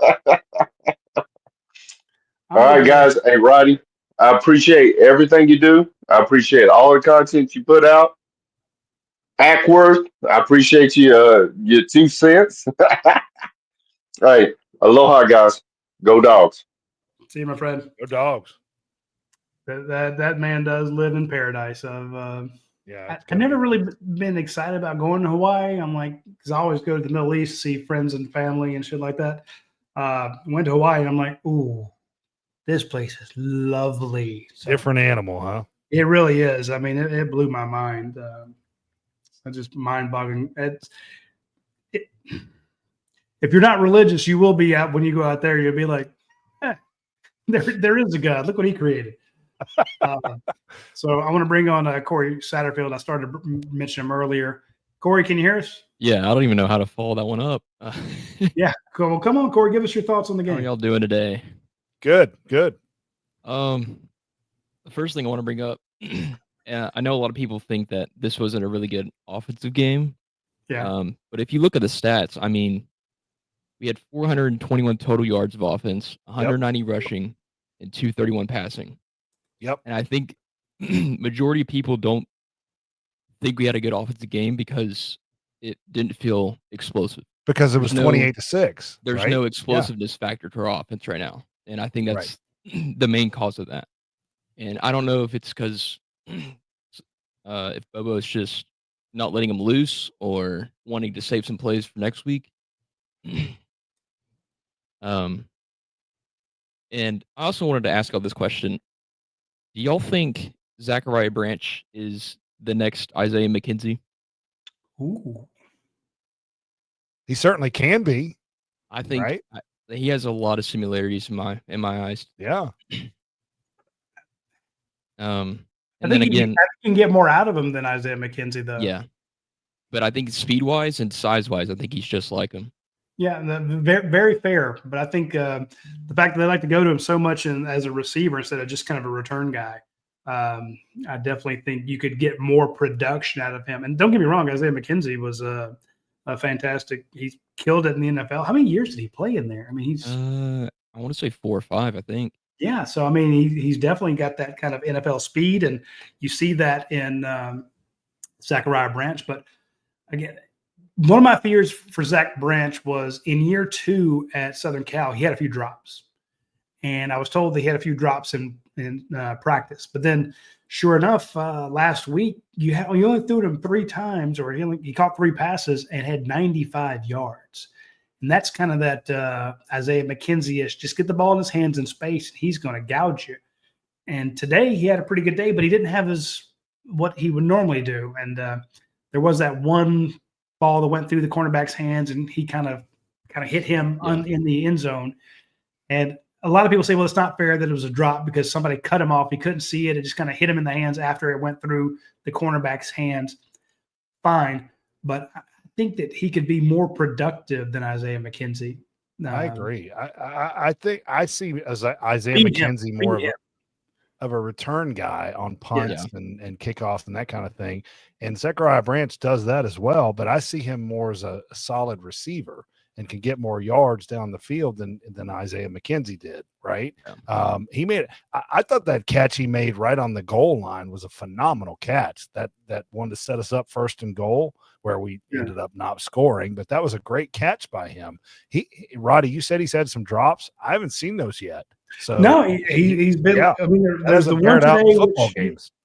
There's one today that's called. They gauged it as a drop just because of where it hit him in the hands. But so far, he's been lights out. But I never thought of throw to Isaiah McKenzie.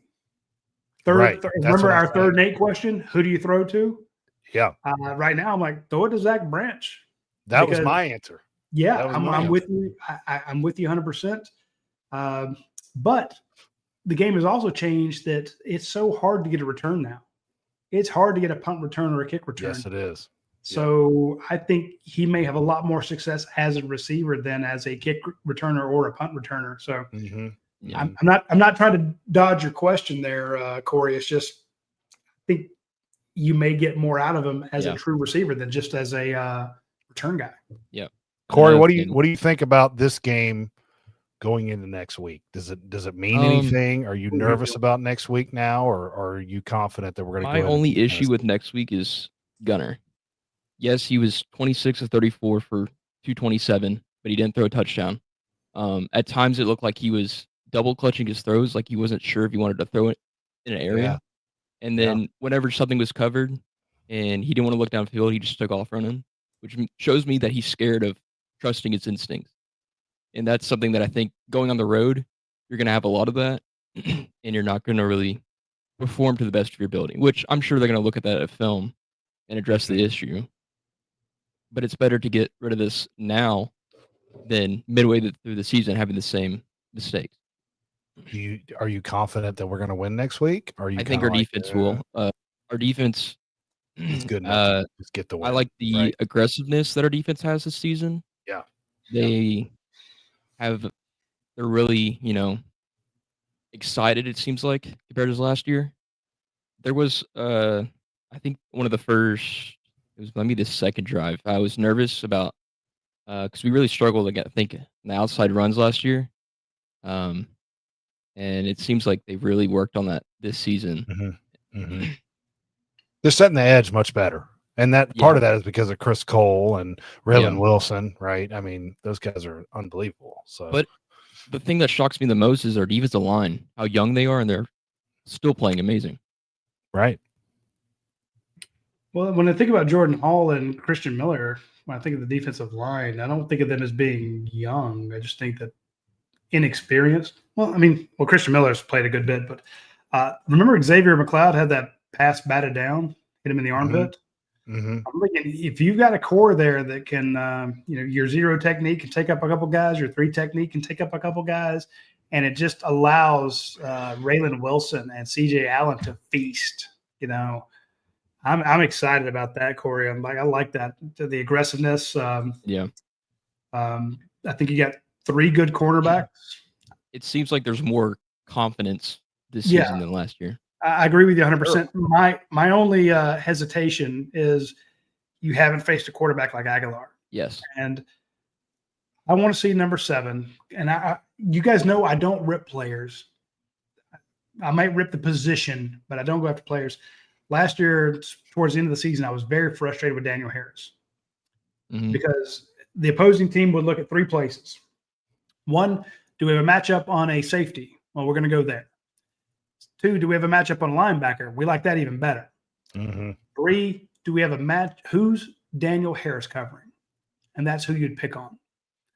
And now, to be fair, that was Dalen Everett 2 years ago when Kamari Lasser was on the other side. So you go after the weak link. I get that. And Daniel was just getting torched. And I understand that's part of the growing up process.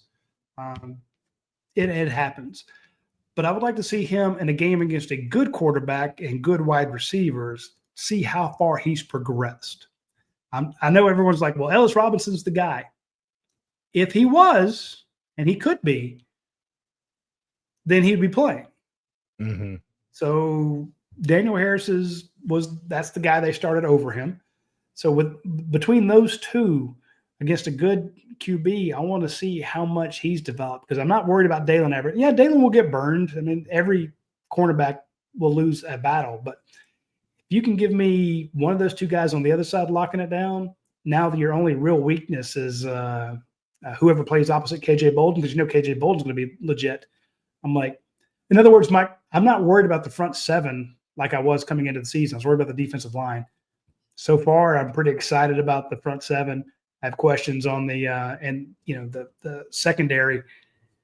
Fix number 7, get number 1 playing well. Now you're down to basically who's the other starting safety, and there's so many different options they can do there that a good defense and a strong running game. Kirby Smart will win you football games with that. Yeah, I think essentially next week it all comes down to pass rushing and stopping the run. I think if you do that, it takes Tennessee out of the game pretty easily. Yeah, Paul says we'll find out about the defense next week. I think that is spot on, Paul. I agree with you 100%. And Wes, this is my point with Wes, is we haven't played no one to know for sure how you're going to hold up against a real SEC team. Are you going to have to score 28 to beat Tennessee? I don't think we have to score 28 to beat Tennessee. We do not have to score 28. If you look at the past I think 3 years we played Tennessee, we've scored, I think, less than 28. So yeah, no way. I'd feel a lot better if you're scoring it. I'm just saying it's and Aguilar's not going to kill you with his legs. Better than Nico.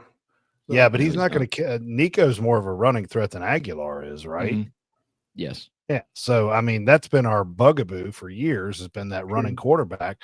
We can kind of key in on Aguilar. I agree. We don't need to score 28 to win that game.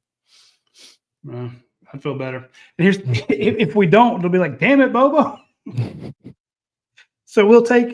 We can say that they only need 21 or 17 to win, and then if they don't score 40, we're gonna try to crucify Mike Bobo. I don't know about that. Not if another thing going into next week. I really hope our O-line is healthy. Yeah, our starters for sure. Yeah, that's so. Here's the thing: I'll be digging. Heath is wrong. Disagree with that. No, Heath says you need 35 to beat him. No way. And that is if you're doing a shootout with Tennessee. Yes. Yeah, I think if we have to score 35, we're going to lose. I can tell you right now, we ain't scoring 35. Yeah. If we're not playing defense at all, we need to play defense. Bottom line. Paul says, I'm not sure we could score 28 against UT. Yeah, exactly. Yeah. Bill Atkinson he actually won our one of our prize packs today. He says, stay away from getting beat over the top. That's a momentum killer. Yeah. Oh my God, that was the problem last year. It drove me nuts. But again, I'm much more excited about the defense, front seven. And here's the thing about it. Georgia's missing Malachi Starks, Michael Williams, and Jalen Walker off that defense.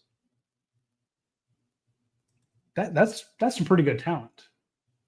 But I think overall, we're not pointing out the obvious first-round picks on this defense, but this defense might, I don't say be better, but through 2 games, they look pretty damn good. In other words, it looks like a Kirby Smart defense. Right. And they're tackling really well. Yes, they are. That's true. How many missed tackles have you seen through the first 2 weeks? I think no, there hadn't been many at all. Mm-mm. No, not 3? compared to last year. Yeah. There was one. You got to cause opinion? more turnovers. We're not causing chaos or turnovers. Yeah. Yeah. What are y'all's opinion on Mike Bobo? I guess I think he's fine right now. I just think he had maybe 2 questionable calls on the goal line there, but I mean, he really can't Bobo can't affect the outcomes of 2 fumbles that we had. So, well, he had the perfect play call to Cash Jones, right? yeah. He's wide open. He's going to catch a football and walk into the end zone, and we scored. That should be a touchdown. Yeah. So I'll give him that. If Nate Frazier hits the hole he's supposed to, that's a touchdown. If Zechariah Branch catches the ball that hits him in the hands, that's a touchdown. And maybe if Chauncey Bowens doesn't slip in the backfield, now maybe. I don't know. I don't see how the rest of the play worked out. Somebody missed a block, and the 3 technique got in there pretty quick. So maybe that one is not. But again, I will say this till my dying day, and I know we got John's going to join us here in a bit. The best thing that could happen for me and my company would be for Mike Bobo or any of these guys to get fired, because they would put out a hot board and everybody would be, who's going to be the next coordinator, who's going to be the next wide receivers coach, whatever. So whenever I get accused of defending Mike Bobo, I'm like, what's in it for me? Nothing. He doesn't talk to me. He never tells me anything. Actually, if he leaks anything, it would be to people that are not at UGA Sports. He doesn't talk to us. So I've got no reason to defend Mike Bobo. We're not exactly friends. We've known each other. I covered him when he was in college. I was working at the Athletic Association. But I try to be realistic about it. And that's who Kirby Smart wanted. If you want to get rid of Mike Bobo, then you got to convince Kirby Smart that he's not the right man for the job. Kirby knows more about football than I do. Kirby likes him, so I'm going to stick it out. But when you had – if it had been 3 stupid plays on the goal line that just got blown up, then I'd be like, well, Mike needs to go. But when it's 3 plays that should have scored, but your guys didn't execute the play that was just called. an effort thing, yeah. In other words, I don't – and people say, well, that's still Mike's fault because they shouldn't drop passes. Okay, well, then it's Kirby Smart's fault. Why isn't he over there telling those guys catch more passes? Paul brought up the amount of bubble screens that they threw on the edges, and I'm with him. It seemed like we threw 100 of those today. Do you think maybe he's throwing those to maybe fake that next week and go over the top? He's setting that up. I mean, just throwing that out there. And they were effective. I mean, go back to that. No, but what I'm saying is maybe he's throwing those to kind of get Tennessee in that mindset. Okay, they're throwing the bubble screen. Oh, there's a guy over the top. We missed that. Yeah. So I don't know. I'm just throwing that out there because the bubble screens to me were annoying. They were annoying. Honestly, it could be because of the RPO read that Gunner was doing. Maybe. Yeah, that's a good point, Corey. Yeah, exactly. So here's the thing. Remember on that drive and to get down to the goal line, they threw over the middle to Cash Jones, and he picked up a huge chunk. Yep. When he did it twice. The defense gave him. That's what the defense gave him. And they ran the exact same play. I had no problem with that because it was so obvious watching it on TV. Or I was like, there it is. Throw it to him. Did y'all watch the Florida game at all? Oh, yeah. No. The last seconds of it. So right before the field goal, they ran a QB draw 4 plays in a row, and it worked every single time. Yeah. Yep. Dude, I'm still suffering flashbacks from going to Tennessee and watching a 135-pound Josh Dobbs run naked bootlegs against Jake Gaines and Marlo Herrera and all those guys. And Georgia never stopping it and them just doing it over and over and over again. And my point is, if you're going to give the offense something, they're going to take it. Yeah. So you could be right, Eddie, and they're setting this up, knowing that the other teams are going to watch it. At the same time, if you're going to give Cash Jones a wide open middle of the field, take it. Take it. If you're going to, like the guy, who was it here, said if they're playing off, if the DB's playing 7 yards off, then throw it. Heath is dead on. They were playing 10, 12 yards off of Colby Young, who can break tackles. And multiple times, I don't know that the play was going to Colby Young, but if I'm Gunnar Stockton and I'm under center or I'm waiting on the pass and I look over to my right and see Colby has a guy 12 yards off of him, he's getting the damn ball. Yeah. I don't care what we call it.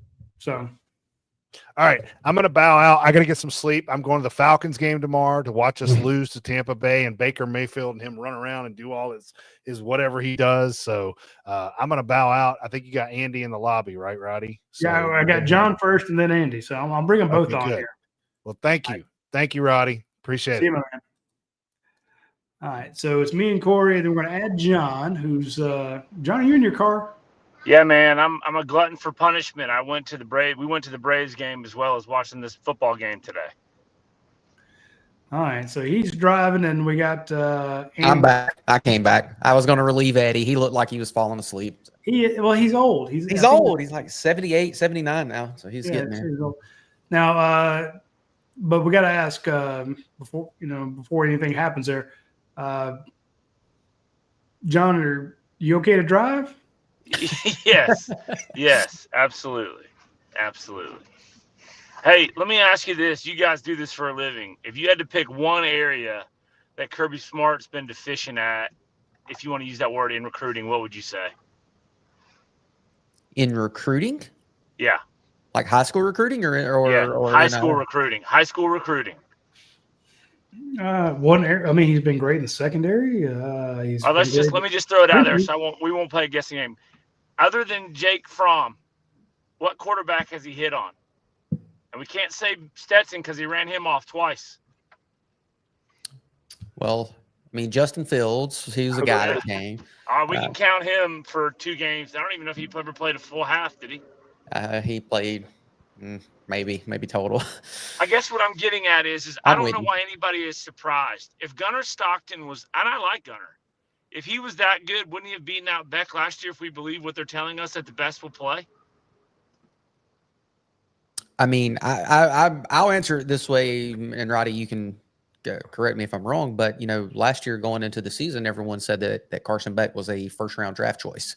And they're still saying that about him if he's healthy. They're saying he's got an NFL arm. So I don't know that a lot of people are saying Gunnar is going to be an NFL quarterback, but I think Carson will. So yeah, and you're right. I mean, I like the guy.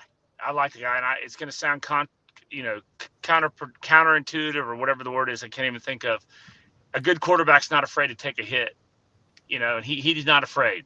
No, you see a lot of these guys that are China dolls and glass dolls and don't want to get hit. He's not afraid. I don't think that first hit he took in that first drive was stupid. And I said it last week, and I don't, I'm just a fan. The one area we did not improve on is the offensive line. And here's my line after today. Yeah. We need more Ben Joneses and less guys that look good getting off the bus. That's where we're at. We got guys that look great getting off the bus. We need some more Ben Joneses and the late Dan Inmans. That's who we need. Yeah, I mean, Dan Inman, God rest his soul, one of the roughest, toughest players you'll ever see. And had a heart of gold. Ben Jones too. Ben Jones was the nastiest guy on the field, but he had a heart of gold, but was just a great offensive lineman. Here's the thing. It's tough to find guys of that caliber. Dennis Rowland is one of my all-time favorites, And Dennis is like the kindest guy. He would stop driving down the road, get out of his car, pick up a turtle that's crossing the road and put it in the grass. Right. But then he would break your shoulder blade, like Daniel Inman would. Remember all the injuries they had in practice? It was scapular injuries. I remember a spring game when Dan Inman was trying to fight 3 guys coming off the field at halftime in a spring game. Game of his own teammates. No, I'm with you 100%. Here's the thing. That is not something you can coach. And that's not right. It is a rare mindset that you just – and here's the thing. A lot of guys have it, but they don't have the body to do what Dan Inman did. I'll say Brandon Cablano had it. But – Brandon didn't have the size, Who was the kid that came down from like Rhode Island or? That was he was Kirby's first year. It was yes. He played left tackle. Had the big yes. What's his name? Tyler. Yes, Tyler Catalina. Tyler Catalina. Catalina. Yep. Put Brandon Cablano in Tyler Catalina's body, and you got a 13-year All-Pro guy. And I'm not shitting on Tyler Catalina because he's played plenty of time in the NFL. But you're right, trying to find those guys is tough. And here's the thing: when you see them, you get excited. That's why I was very excited about Cortez Smith backing up Drew Bobo at center because he's tough. And Dontrell Glover, I said it on the Watch Along show, he comes out of Langston Hughes. I'll take any kid out of Langston Hughes, Mays, Colquitt, Carrollton, or Thomas County Central. Those kids are just knock your block off. So I'm with you, but Dontrell Glover is a true freshman. Well, let me ask you, Andrew Thomas. Andrew Thomas never he never seemed to have that I mean, he was great. He was like one of the best players we've ever had, but he didn't seem to have that he seemed low key. So but he was one of the greatest technicians of all time. So he didn't need to overwhelm you with ferocity and anger and emotion. He's just like, my kick step is better than your rush. Yeah. And my hand fighting is better than your anything you slap away, anything you can do, I got you covered. Shout out to the KC for the super chat. He says, we got to get Noah more involved. Yeah, for sure. I'm going to go out on a limb here. Go ahead. No, I'm just saying they need to watch these videos. Go back and play that video for these guys of Ben Jones going after Nick Fairley after he speared he wanted that play called and he went right after him. I mean, nothing between the whistle. I mean, just nasty dudes. We just don't have that. We don't have that. And like you said, you got first and goal, and people can – and I'm not the biggest Mike Bobo fan, but like Kirby was going crazy. Block. You got half a yard on first down. That is on the offensive line. That's not on Searles. That's not on Mike Bobo. That's not on Gunnar Stockton. That is on the 5 guys to blow those guys off the ball. But you only did it. You only did it on 2 plays, and they blew a bunch of guys off the ball. The first one, he ran to the wrong hole. On the second time they tried it, he slipped and fell down. Yeah. The other 2 was to give you more chances. You threw what should have been 2 touchdowns, and they were both dropped. They were dropped. 2 drop passes. Yeah. Yeah, but the Bowens one, that was the one where he failed. That was the one he should have scored. Yeah. Replace Marshall with Clemson from last year. Are we not in the same – what did we beat Tennessee Tech by last year? Aren't we in the same boat, basically, other than playing Clemson as we were last year? As far as – I don't think it's any different, the scores. I can look it up and see. Yeah, I don't remember. I should remember the Tennessee Tech game. I don't know where all the sky is falling. I mean, I really don't. But I get it. I'll also say this: I don't care if it's East Tennessee or whoever Ohio State played. You got to be pretty damn good to put up that many points. I don't care if you are playing Sisters of the Poor. You got to be clicking on offense to score 72 points in a 60-minute game. Yeah, you got to be hitting. You should be worried. Again, just doing that in a 7-on-7 would be impressive. Where the rules all favor the offense. So that's throwing and catching, making big runs, scoring the ball. It's what you should have been able to do today. Knowing that they were going to sell out to stop the run, you still were able to run it on them, even when they sold out to stop it. But at the same time, if they're selling out to stop the run, this is the argument I had with Paul earlier. They're selling out to stop the run, then that means your passes should just shred them. But the problem, the offensive line did not blocking. shred them. Yeah, so that's the issue. And going back to last year, that was Georgia beat Tennessee Tech 48-3 after beating Clemson 34-3. But again, though, it's like I think my problem is our offensive line should bully these guys. That's that. I'm not in the the world is it's just dying to go ahead and bench Gunnar Stockton. I don't believe that. I'm concerned about the offensive line because we should bully them. And I saw a comment, Roddy, can you put that up? So from West Holland, do you think perhaps we didn't work hard enough in the offseason, being prepared properly? I can promise you my office is literally right beside the practice fields, and They are out there working as hard or harder than anybody in the country. Kirby Smart does not take 1 second off. Roddy has been to tons of practices. Kirby is nonstop. He is as prepared of a coach and down to 1 second as anybody. You don't take any time off. Kirby will call you out. It doesn't matter if you're the starting quarterback or if you are the third string water boy. It doesn't matter. Now, I'll give Andy's right. Andy actually hears it. Yes. One of these days, we're going to put a recorder in Andy's office and That's get fine. all the stuff Kirby says on tape. Yeah, I'll probably get fired for it, but yeah, you would get fired. But that is a sacrifice I'm willing to make. Me too. I'll do it. but let me, before we bring on Heath, because we got Heath in the waiting area too, just to acknowledge him. I was told that Georgia had installed this offense 5 to 6 different times throughout the year. Remember, they get to have meetings. Mm-hmm. So they worked on how the offense would look. And a couple of years ago, I asked, not a couple of years ago. Let's go even further back. During COVID, I remember asking, is Georgia ready? Have they had enough time? I guess this was the 2021 year or whatever, with all the stuff that happened in 2020. I was told not that Kirby was cheating, but that they worked so hard in the offseason, they would have been ready to kick off the 2021 season against Oregon in like January. I mean, in like March. Like these guys they are ready to play their first game today. And I'm like, wait, we're in the middle of spring practice because they're ready. Yeah. And I'm like, so the preparation is through the roof. Does that mean that they will execute?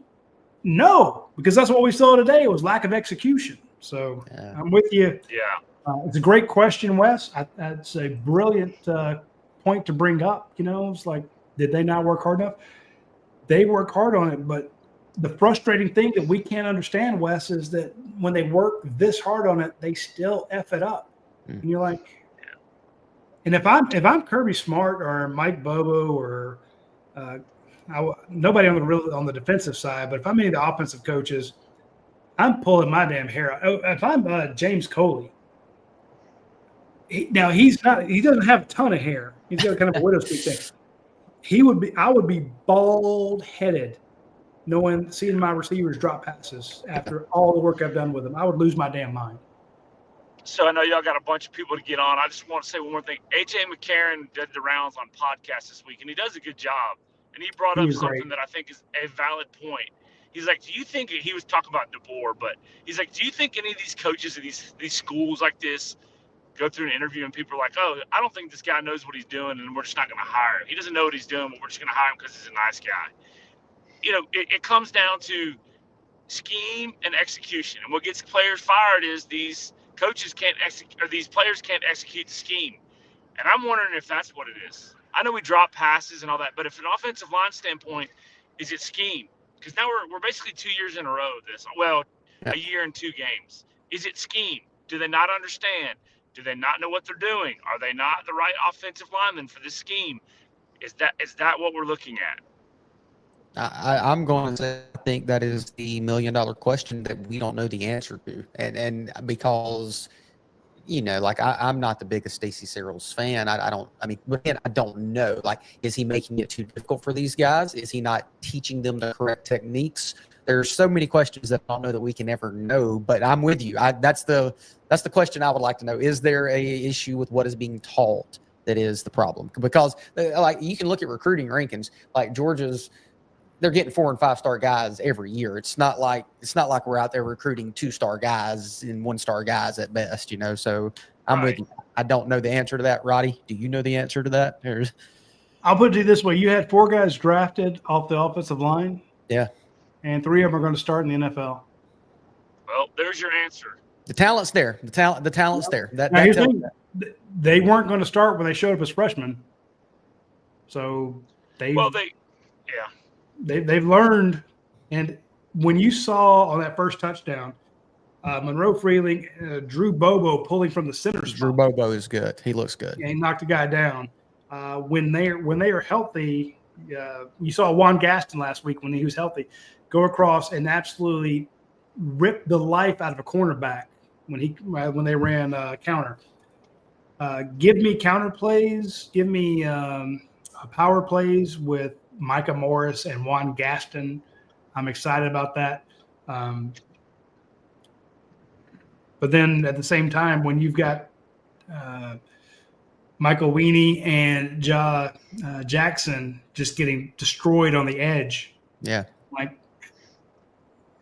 So injuries matter, but at the same time, your backup guys have to be able to stop Austin Peay. Yeah. And as what's his name? Atchison was pointing out, sometimes they just fill the gap with extra guys. So if they bring an extra person, plus you can't block the ones they're bringing already, it's a long day for Gunnar Stockton. Yep. To me, there's just a clear difference between a Pittman offensive line and a Cyril's offensive line. Well, I mean, Pittman is one of the best ever. I'm not trying to give Stacey Cyril's a out there, but when Georgia brought in who was the Ole Miss head coach, who's now at Clemson, Matt Luke. Matt Luke. There was a huge drop off when Matt Luke was here. He's considered one of the best too. Sam Pittman is elite. He had DJ Looney backing him up. Don't forget, they have the Jacksonville Jaguars offensive line coach here as well. How much input does he get? He gets a lot. All right. Well, let me throw this crazy scenario out there. If they're telling them what to do, but they don't always do it. Okay. But then when you see the guys, in other words, I don't want to slam the coaches when you see half the guys doing exactly what they're supposed to and the other half not. Yep. So I don't know the answer. Let's look at that third, that in the half, that 98 for Austin Peay came free. Clearly there's a missed assignment. So that goes back to me, it seems like it's so complicated that we're on the goal line. It's fourth down. You know we're running it, and a guy comes free. Yes, that's on the player, but is the scheme, is the calls, is it so complex in that kind of situation that they just can't execute it? No, it's inside zone, split zone, counter, power. I mean, it's the same stuff they've been running since they were 10 years old. There's nothing complicated about it. Just missed. Yeah. And here's the thing. That's why I'm saying if I'm, the wide receivers coach, I'm pulling my hair out. I'm James Coley. I'm like, I taught you to catch. We worked. You guys stayed late, worked on the jugs machine, then you have a chance to catch a touchdown, and you don't. And you're the Jacksonville Jaguars offensive line coach. You're like, look, I taught you that you have to. There was a down block that was absolutely missed, and a guy just came right through to get in Gunner's face. And I'm like, he was in the B gap. That's your man. Yeah. What the? And it's been your man since you were 7. Yeah. I promise this is the last thing, but I'm going to quote Tony Barnhart. Anybody that thinks that next week is just all shucks and it's Josh Heupel, that damn rug in Knoxville, as Tony Barnhart would say, we better not go in there. And I know Coach will be ready, but if you don't think Josh Heupel's going to throw everything, and that you're going to have every one-toothed mountain, people coming off a mountain mixing, that place is going to be rabid. This is the biggest game there in years. Yep. And I've read the game day's coming too. It is. Yeah, they've already announced the college game day will be there. Yeah. Really? Okay, I didn't know that. Yeah, they announced it about 2 hours ago. If it's going to be a defensive war, I don't care what anybody says. So Fire Billy chants have broken out at Ben Hill Griffin Stadium after UF falls to UF. They're not happy. You look at the Florida Gators schedule. They have LSU coming up. They have Texas. They have Texas A&M. He's not going to last the whole year. I'm fully expecting a new head coach when we go down to Jacksonville. Yeah. Appreciate you, John. I appreciate it. See you, man. Oops, just took him off. I inadvertently knocked Andy off. Let's bring on Heath Fox. He's been waiting a long time. Oh, what's up, Heath? Let's see here. Hold on 1 second. You look fine. Don't worry about it. Can you hear me? We can hear you. Let's see. Hold on. Let me log back out. I can't hear y'all. Let me hold on. Give me 1 second. All right, we're gonna let him go. Hey, Chris Langston, we have you in there. Chris, can you hear us? It says you need to reconnect your mic and camera before we can add you to the stream. So, Chris, go ahead and disconnect and reconnect, and we'll get you on. Heath, can you hear us now? I can hear you now. There you go. What's Get going on, that man? hat a little closer to the screen. I'm old, man. I can't read. That's right. That's right. Listen. Just we bought that today at the clubhouse. That's a nice hat. Thank you. What is that, about $40? Yeah, about $40. Hey, 40 bucks well spent though. Oh yeah, $40 well spent. Yeah, like I say, guys, it's I sat there in the piss pouring rain, waiting for something to happen, and You poor bastard. yeah, it was what a day, right? I mean, I just got home, so I haven't been able to tap in the show until just about 20 minutes ago. So I haven't been able to catch much of what y'all been talking about. But from my point of view, it was just slop ball, like Kirby said in the post game. First half was just sloppy. It was just sloppy. I mean, and like y'all are talking about, Bobo and Kirby ain't going out there fumbling the ball on the first drive. You know what I mean? Yeah. You turnovers is a huge part of the game, and I mean, for me, it's just like those are things that lose you ball games, right? Turnovers, mistakes, those are things that just coaches can't control. And at the end of the day, you can be mad at Bobo, you can be mad at Kirby, whatever, but they're not going out and making those plays. They're not missing these drop passes in the end zone. You know what I mean? Yeah. So when you see these 4-star, 5-star guys coming in and they're playing Austin Peay for crying out loud. I mean, come on. These are guys that you should be blowing out, but then you see Gunnar Stockton getting rushed within, 2-3 seconds, and you're like, good Lord, he's gonna have to run his life for his life. You know what I mean? I mean, he may. And listen, I love seeing Gunnar take off. I love when he runs the ball because he's a powerful runner. At the end of the day, he hits somebody at the, I think, 40 or 50 today. Guy went out immediately. It's like, dude, I'm done for the day. But these are just mistakes that you can't have. You know what I mean? These are mistakes that lose you ball games. And if you walk in next week making these same mistakes, you may lose by double digits. To that point, I want to bring up Georgia's third drive of the third quarter. Georgia gets the ball, 5:45 on the clock in the third quarter. Hand the ball to Peanut. He picks up 9 yards to the UGA 19. Then they give it to him for 7 yards. Penalty, Monroe Freely. So that, at that 9-yard gain is wiped away. Gunnar Stockton has an incomplete pass over the middle to Dylan Bell. Incomplete pass to Lawson Lucky. Georgia punts. So to your point, one mistake. You had to start the drive, you had a 9-yard carry, then a 7-yard carry. The 7-yard carry was wiped out by the Monroe Freely holding call. Kills the whole thing. Killed the drive. Yeah. 2 other drives killed by, like you said, turnovers. And then one where you couldn't punch it in the end zone. I've been saying we're going on almost 3 hours on the show. I said Georgia left 21 points on the field. That's 28. Don't get me wrong, Monroe Freeling has been lights out, but one guy makes a mistake. And to be fair, that was a BS holding call. Absolutely. That was a garbage call. But if they can call it, sometimes they will. So you got to know what's coming. Yeah. My point, I'm just saying, Heath, you have nailed it. One mistake. Can change that. Getting behind the sticks. Everyone's like, Kurt, Mike, why don't you throw it on first down? Well, if it's an incomplete, now you're looking at 2nd and 10. 2nd and 10, yeah, exactly. That sucks. Okay. Yeah. You're already behind the sticks. They're coming after your ass. My point is, you can't, Monroe Freeling, if you want to be Georgia's left tackle, you can't have a holding call, son. And it's just enough people made mistakes that Georgia got in its own way.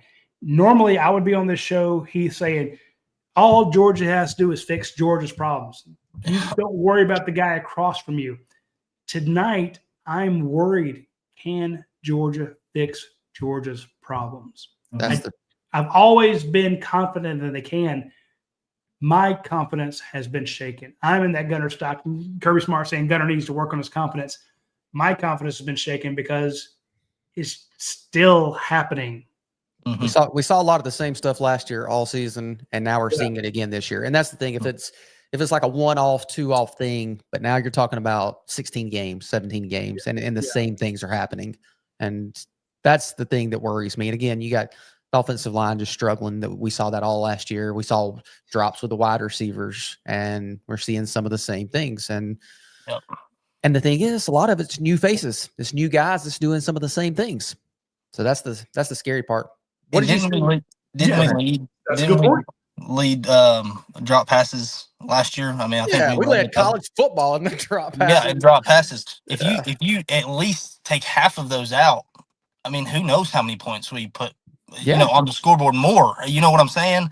It's just like, and I said this last year, and I'll say it again this year. I don't think a team can beat Georgia other than Georgia.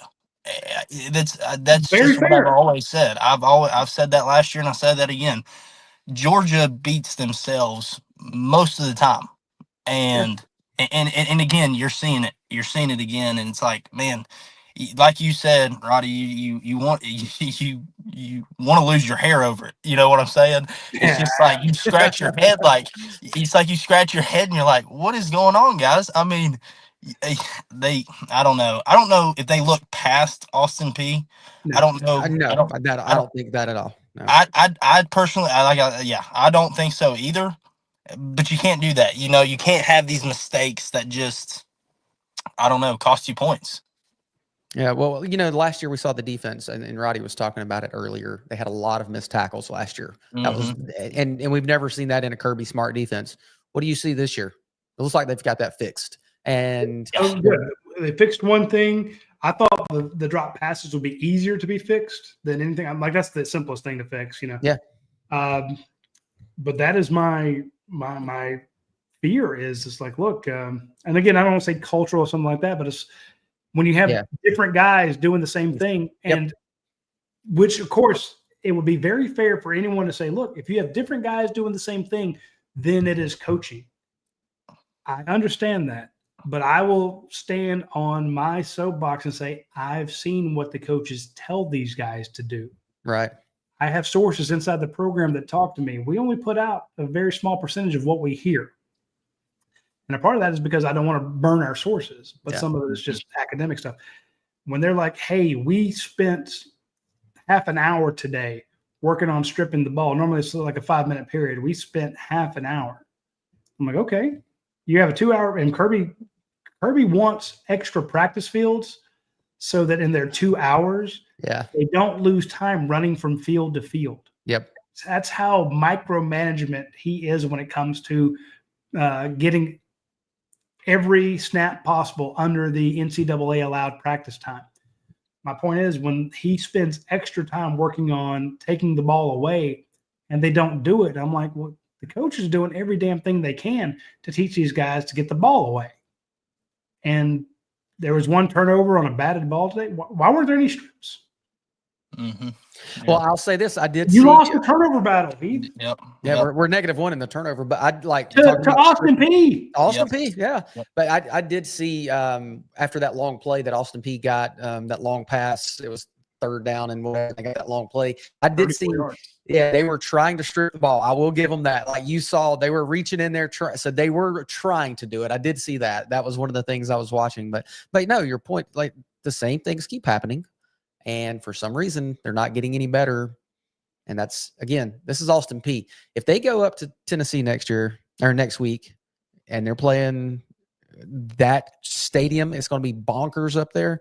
It's going to be, they can't play like this. They've got to be better. And the offensive line is going to have to do more, and they're going to have to get some turnovers.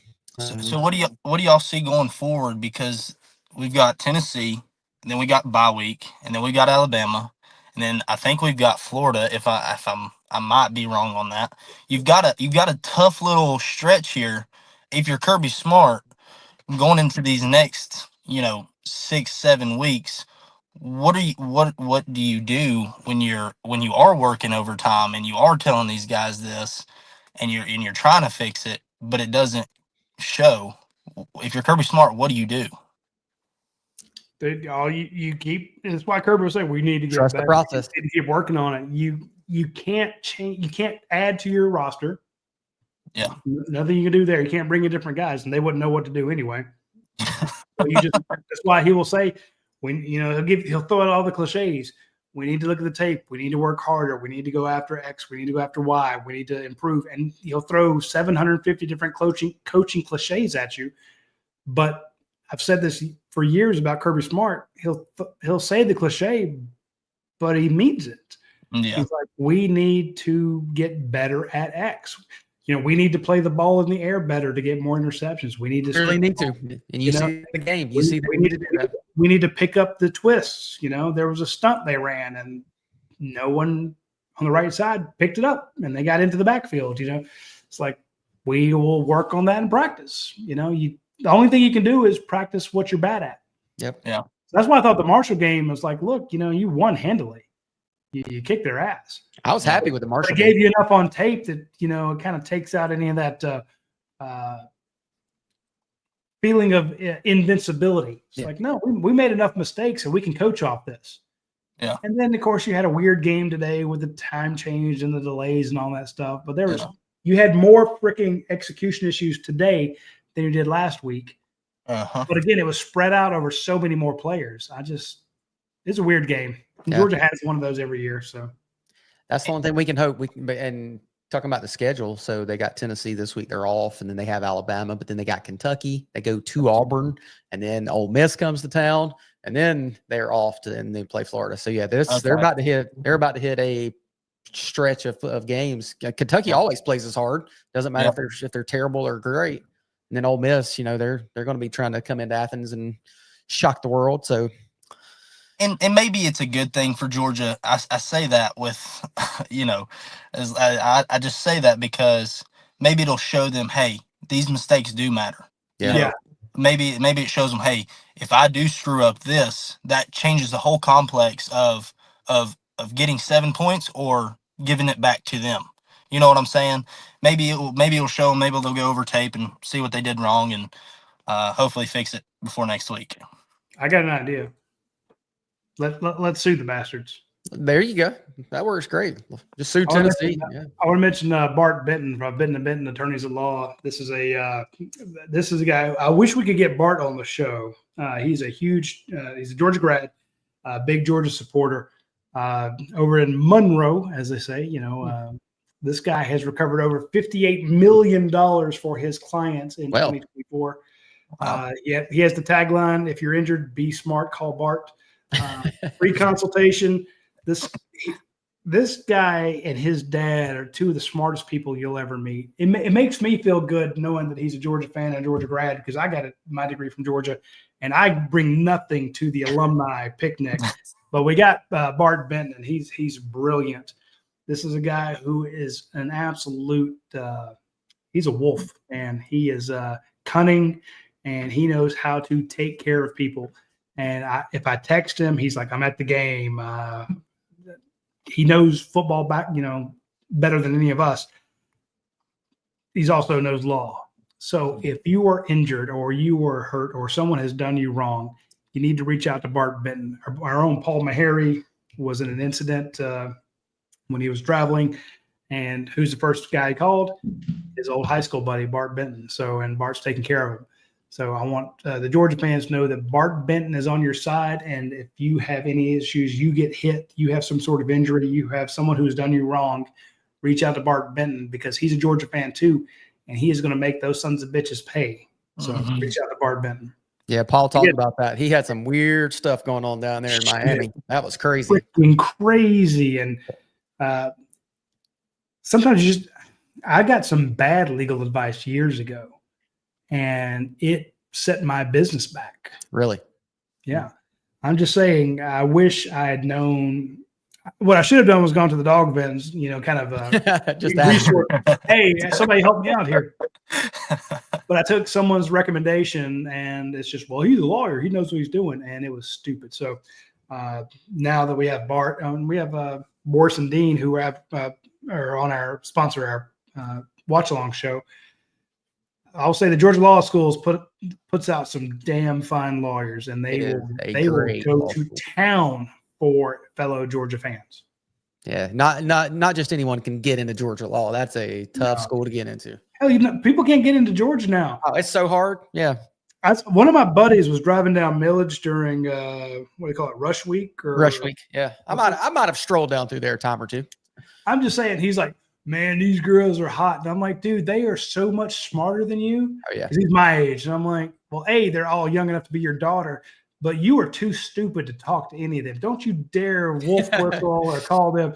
These are cats getting in with 1,500, 1,600 SAT scores. Yeah, it ain't like when you and I went to college, and anybody who could fill out a ACT of 25 could get in. You got a brother. These girls are cute, but they are way smarter than you and I. So very intelligent. Roll up your windows. Don't start your shit. So. Yep. I may have to go down to Tennessee and then pull some strings and try to get somebody to throw a punch on me or something, and so get a couple lawyers. we know a lawyer for you, but I was going we got you covered. I thought you were going to say you're going to try to get into Tennessee. If you can spell half No, of your name no, right. no, absolutely not. Absolutely if you spell half of your name right, they'll give you a doctorate. Just on that alone. Yeah, if you can follow the map and find the campus, they'll let you in. Oh yeah, They don't care. Here's from DB Dog 70 says Kirby said that he's got to see Gunnar do what he does in practice in the game. Should have followed up with the question, what will Kirby do if he doesn't continue to see Gunnar perform in the game? That's a good question there, DB Dog 7. But I will say this in defense of the reporters in the room, the way they do interviews now, it is tough to get a follow-up question because you raise your hand, they bring you the microphone, and then you ask a question, and then the next 3 or 4 people have already had their hands raised, and so to get the follow-up question, you have to raise your hand and hope that you get to ask a second question. A lot of times I only get to ask one, and I hate the system they have now. I liked it better when it was a scrum, and if you had an interesting question, you could follow that up with you could hit a good follow-up. Yeah. Because you're right. That would have been a good one. Well, what if he doesn't do it, Kirby? What are you going to do? So and honestly, let me ask you guys a question. Do y'all really think Gunnar? I mean, yes, Gunnar had a few bad passes today that made you shake your head, but do you think he really had a terrible game? I mean, he threw for what, 240 he threw over 200. Yeah, and he completed 76% of his passes. So I mean, that's not a terrible game. Again, there were a ton of short 5-yard passes. Yeah, a ton of short passes, but he completed them. But he threw for 227. So right. Well, let me put it this way: he went 10 of 10 to start the game, and we were actually looking at our man Dave McMahon sent us a screenshot of the media guide saying, if he continues on this path, here are the guys who started the game with the most straight completions. And Aaron Murray had completed 12 in a row, and there's a couple other guys in that thing. Grayson Lever. Yeah, well, Grayson. But my point is, he didn't put the ball in trouble. He got it to where it needed to go. He had at least 3 drops this game. So, and that's also what I was going to say. I mean, and if you take away the drop balls, I mean, that ups it a little bit, right?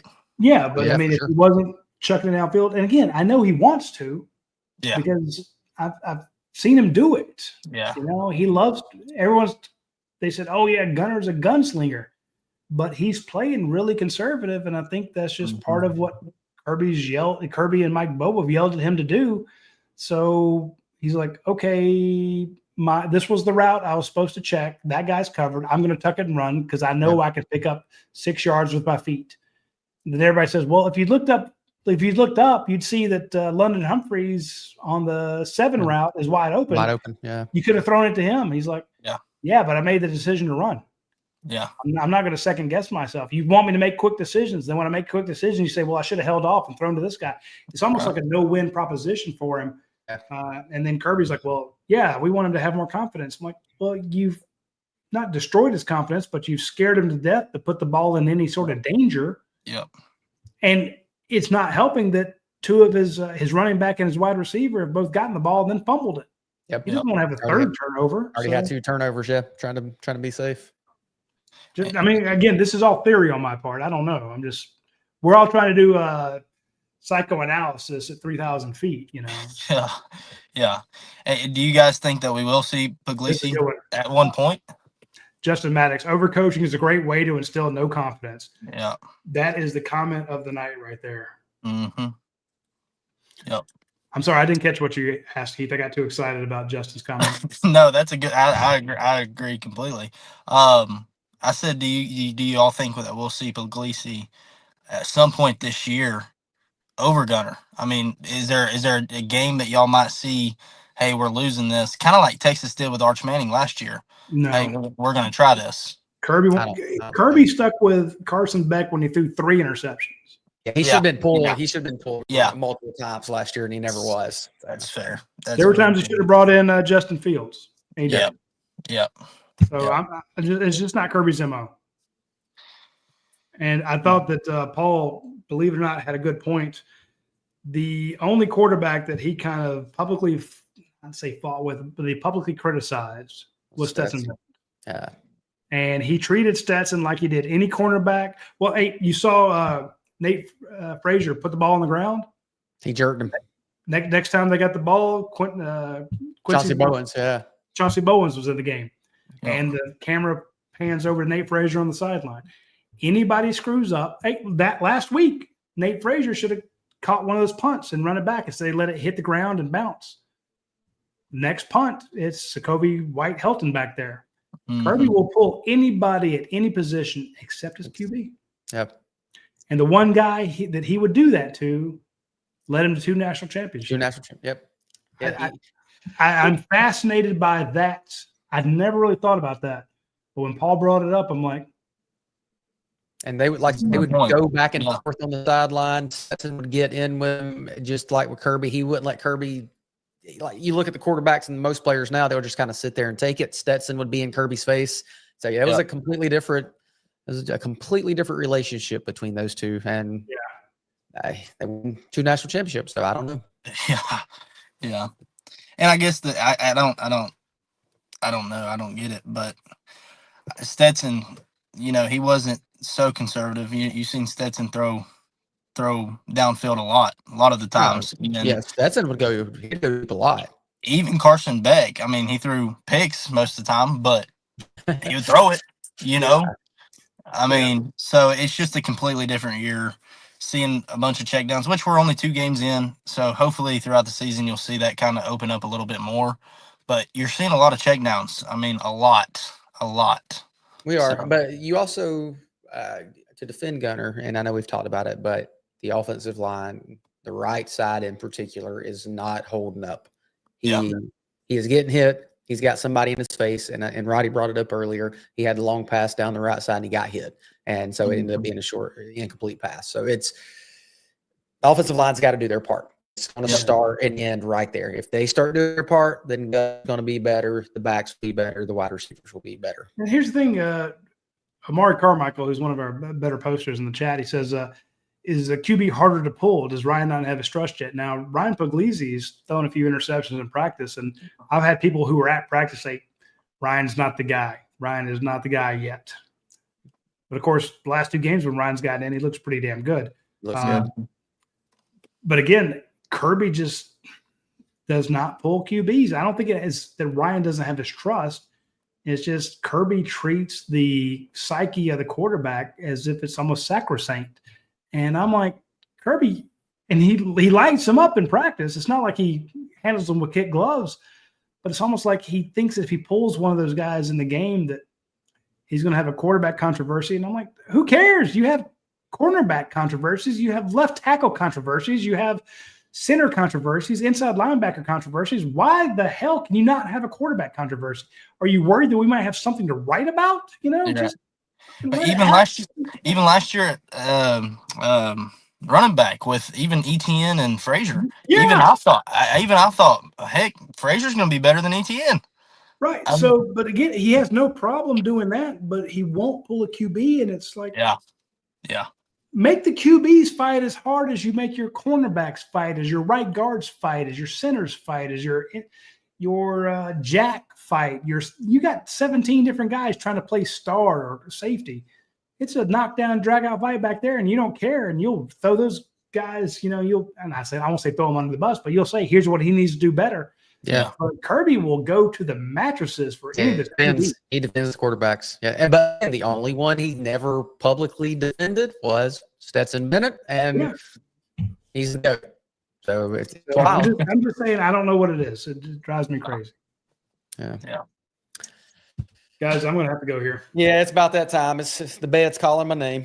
Well, fellas, I appreciate y'all and appreciate what y'all do, and glad I could get in here on the tail end of it. And as always, go Dogs, and hopefully we can pull out a win here in the next couple weeks. So, oh yeah.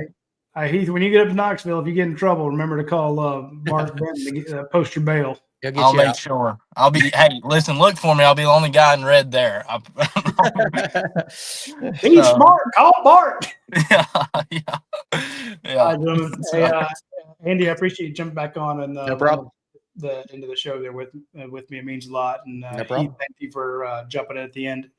It really does mean a lot because I don't want to be here fighting with Dante and Dogs on Top and DBD 27 and West Holland and Andy Lakowski and I'm right. I'm fighting with all you sons of bitches. Oh, Guy says, get me in on this panel. Hey, Guy, join us next week. Next week, be here. Be here. Join us. Tell us how stupid we are. We enjoy that. JG, come on here and jump on the show. We love having as many new voices as possible. And hell, if we'll let Heath on, we'll let anybody on. So. Anybody's allowed on if I'm on here. This guy's gonna be in jail next week. Yeah, I mean we're letting a felon on. Yeah, if I'm on here, anybody's allowed. So we'll see you guys later. Y'all take care. See y'all.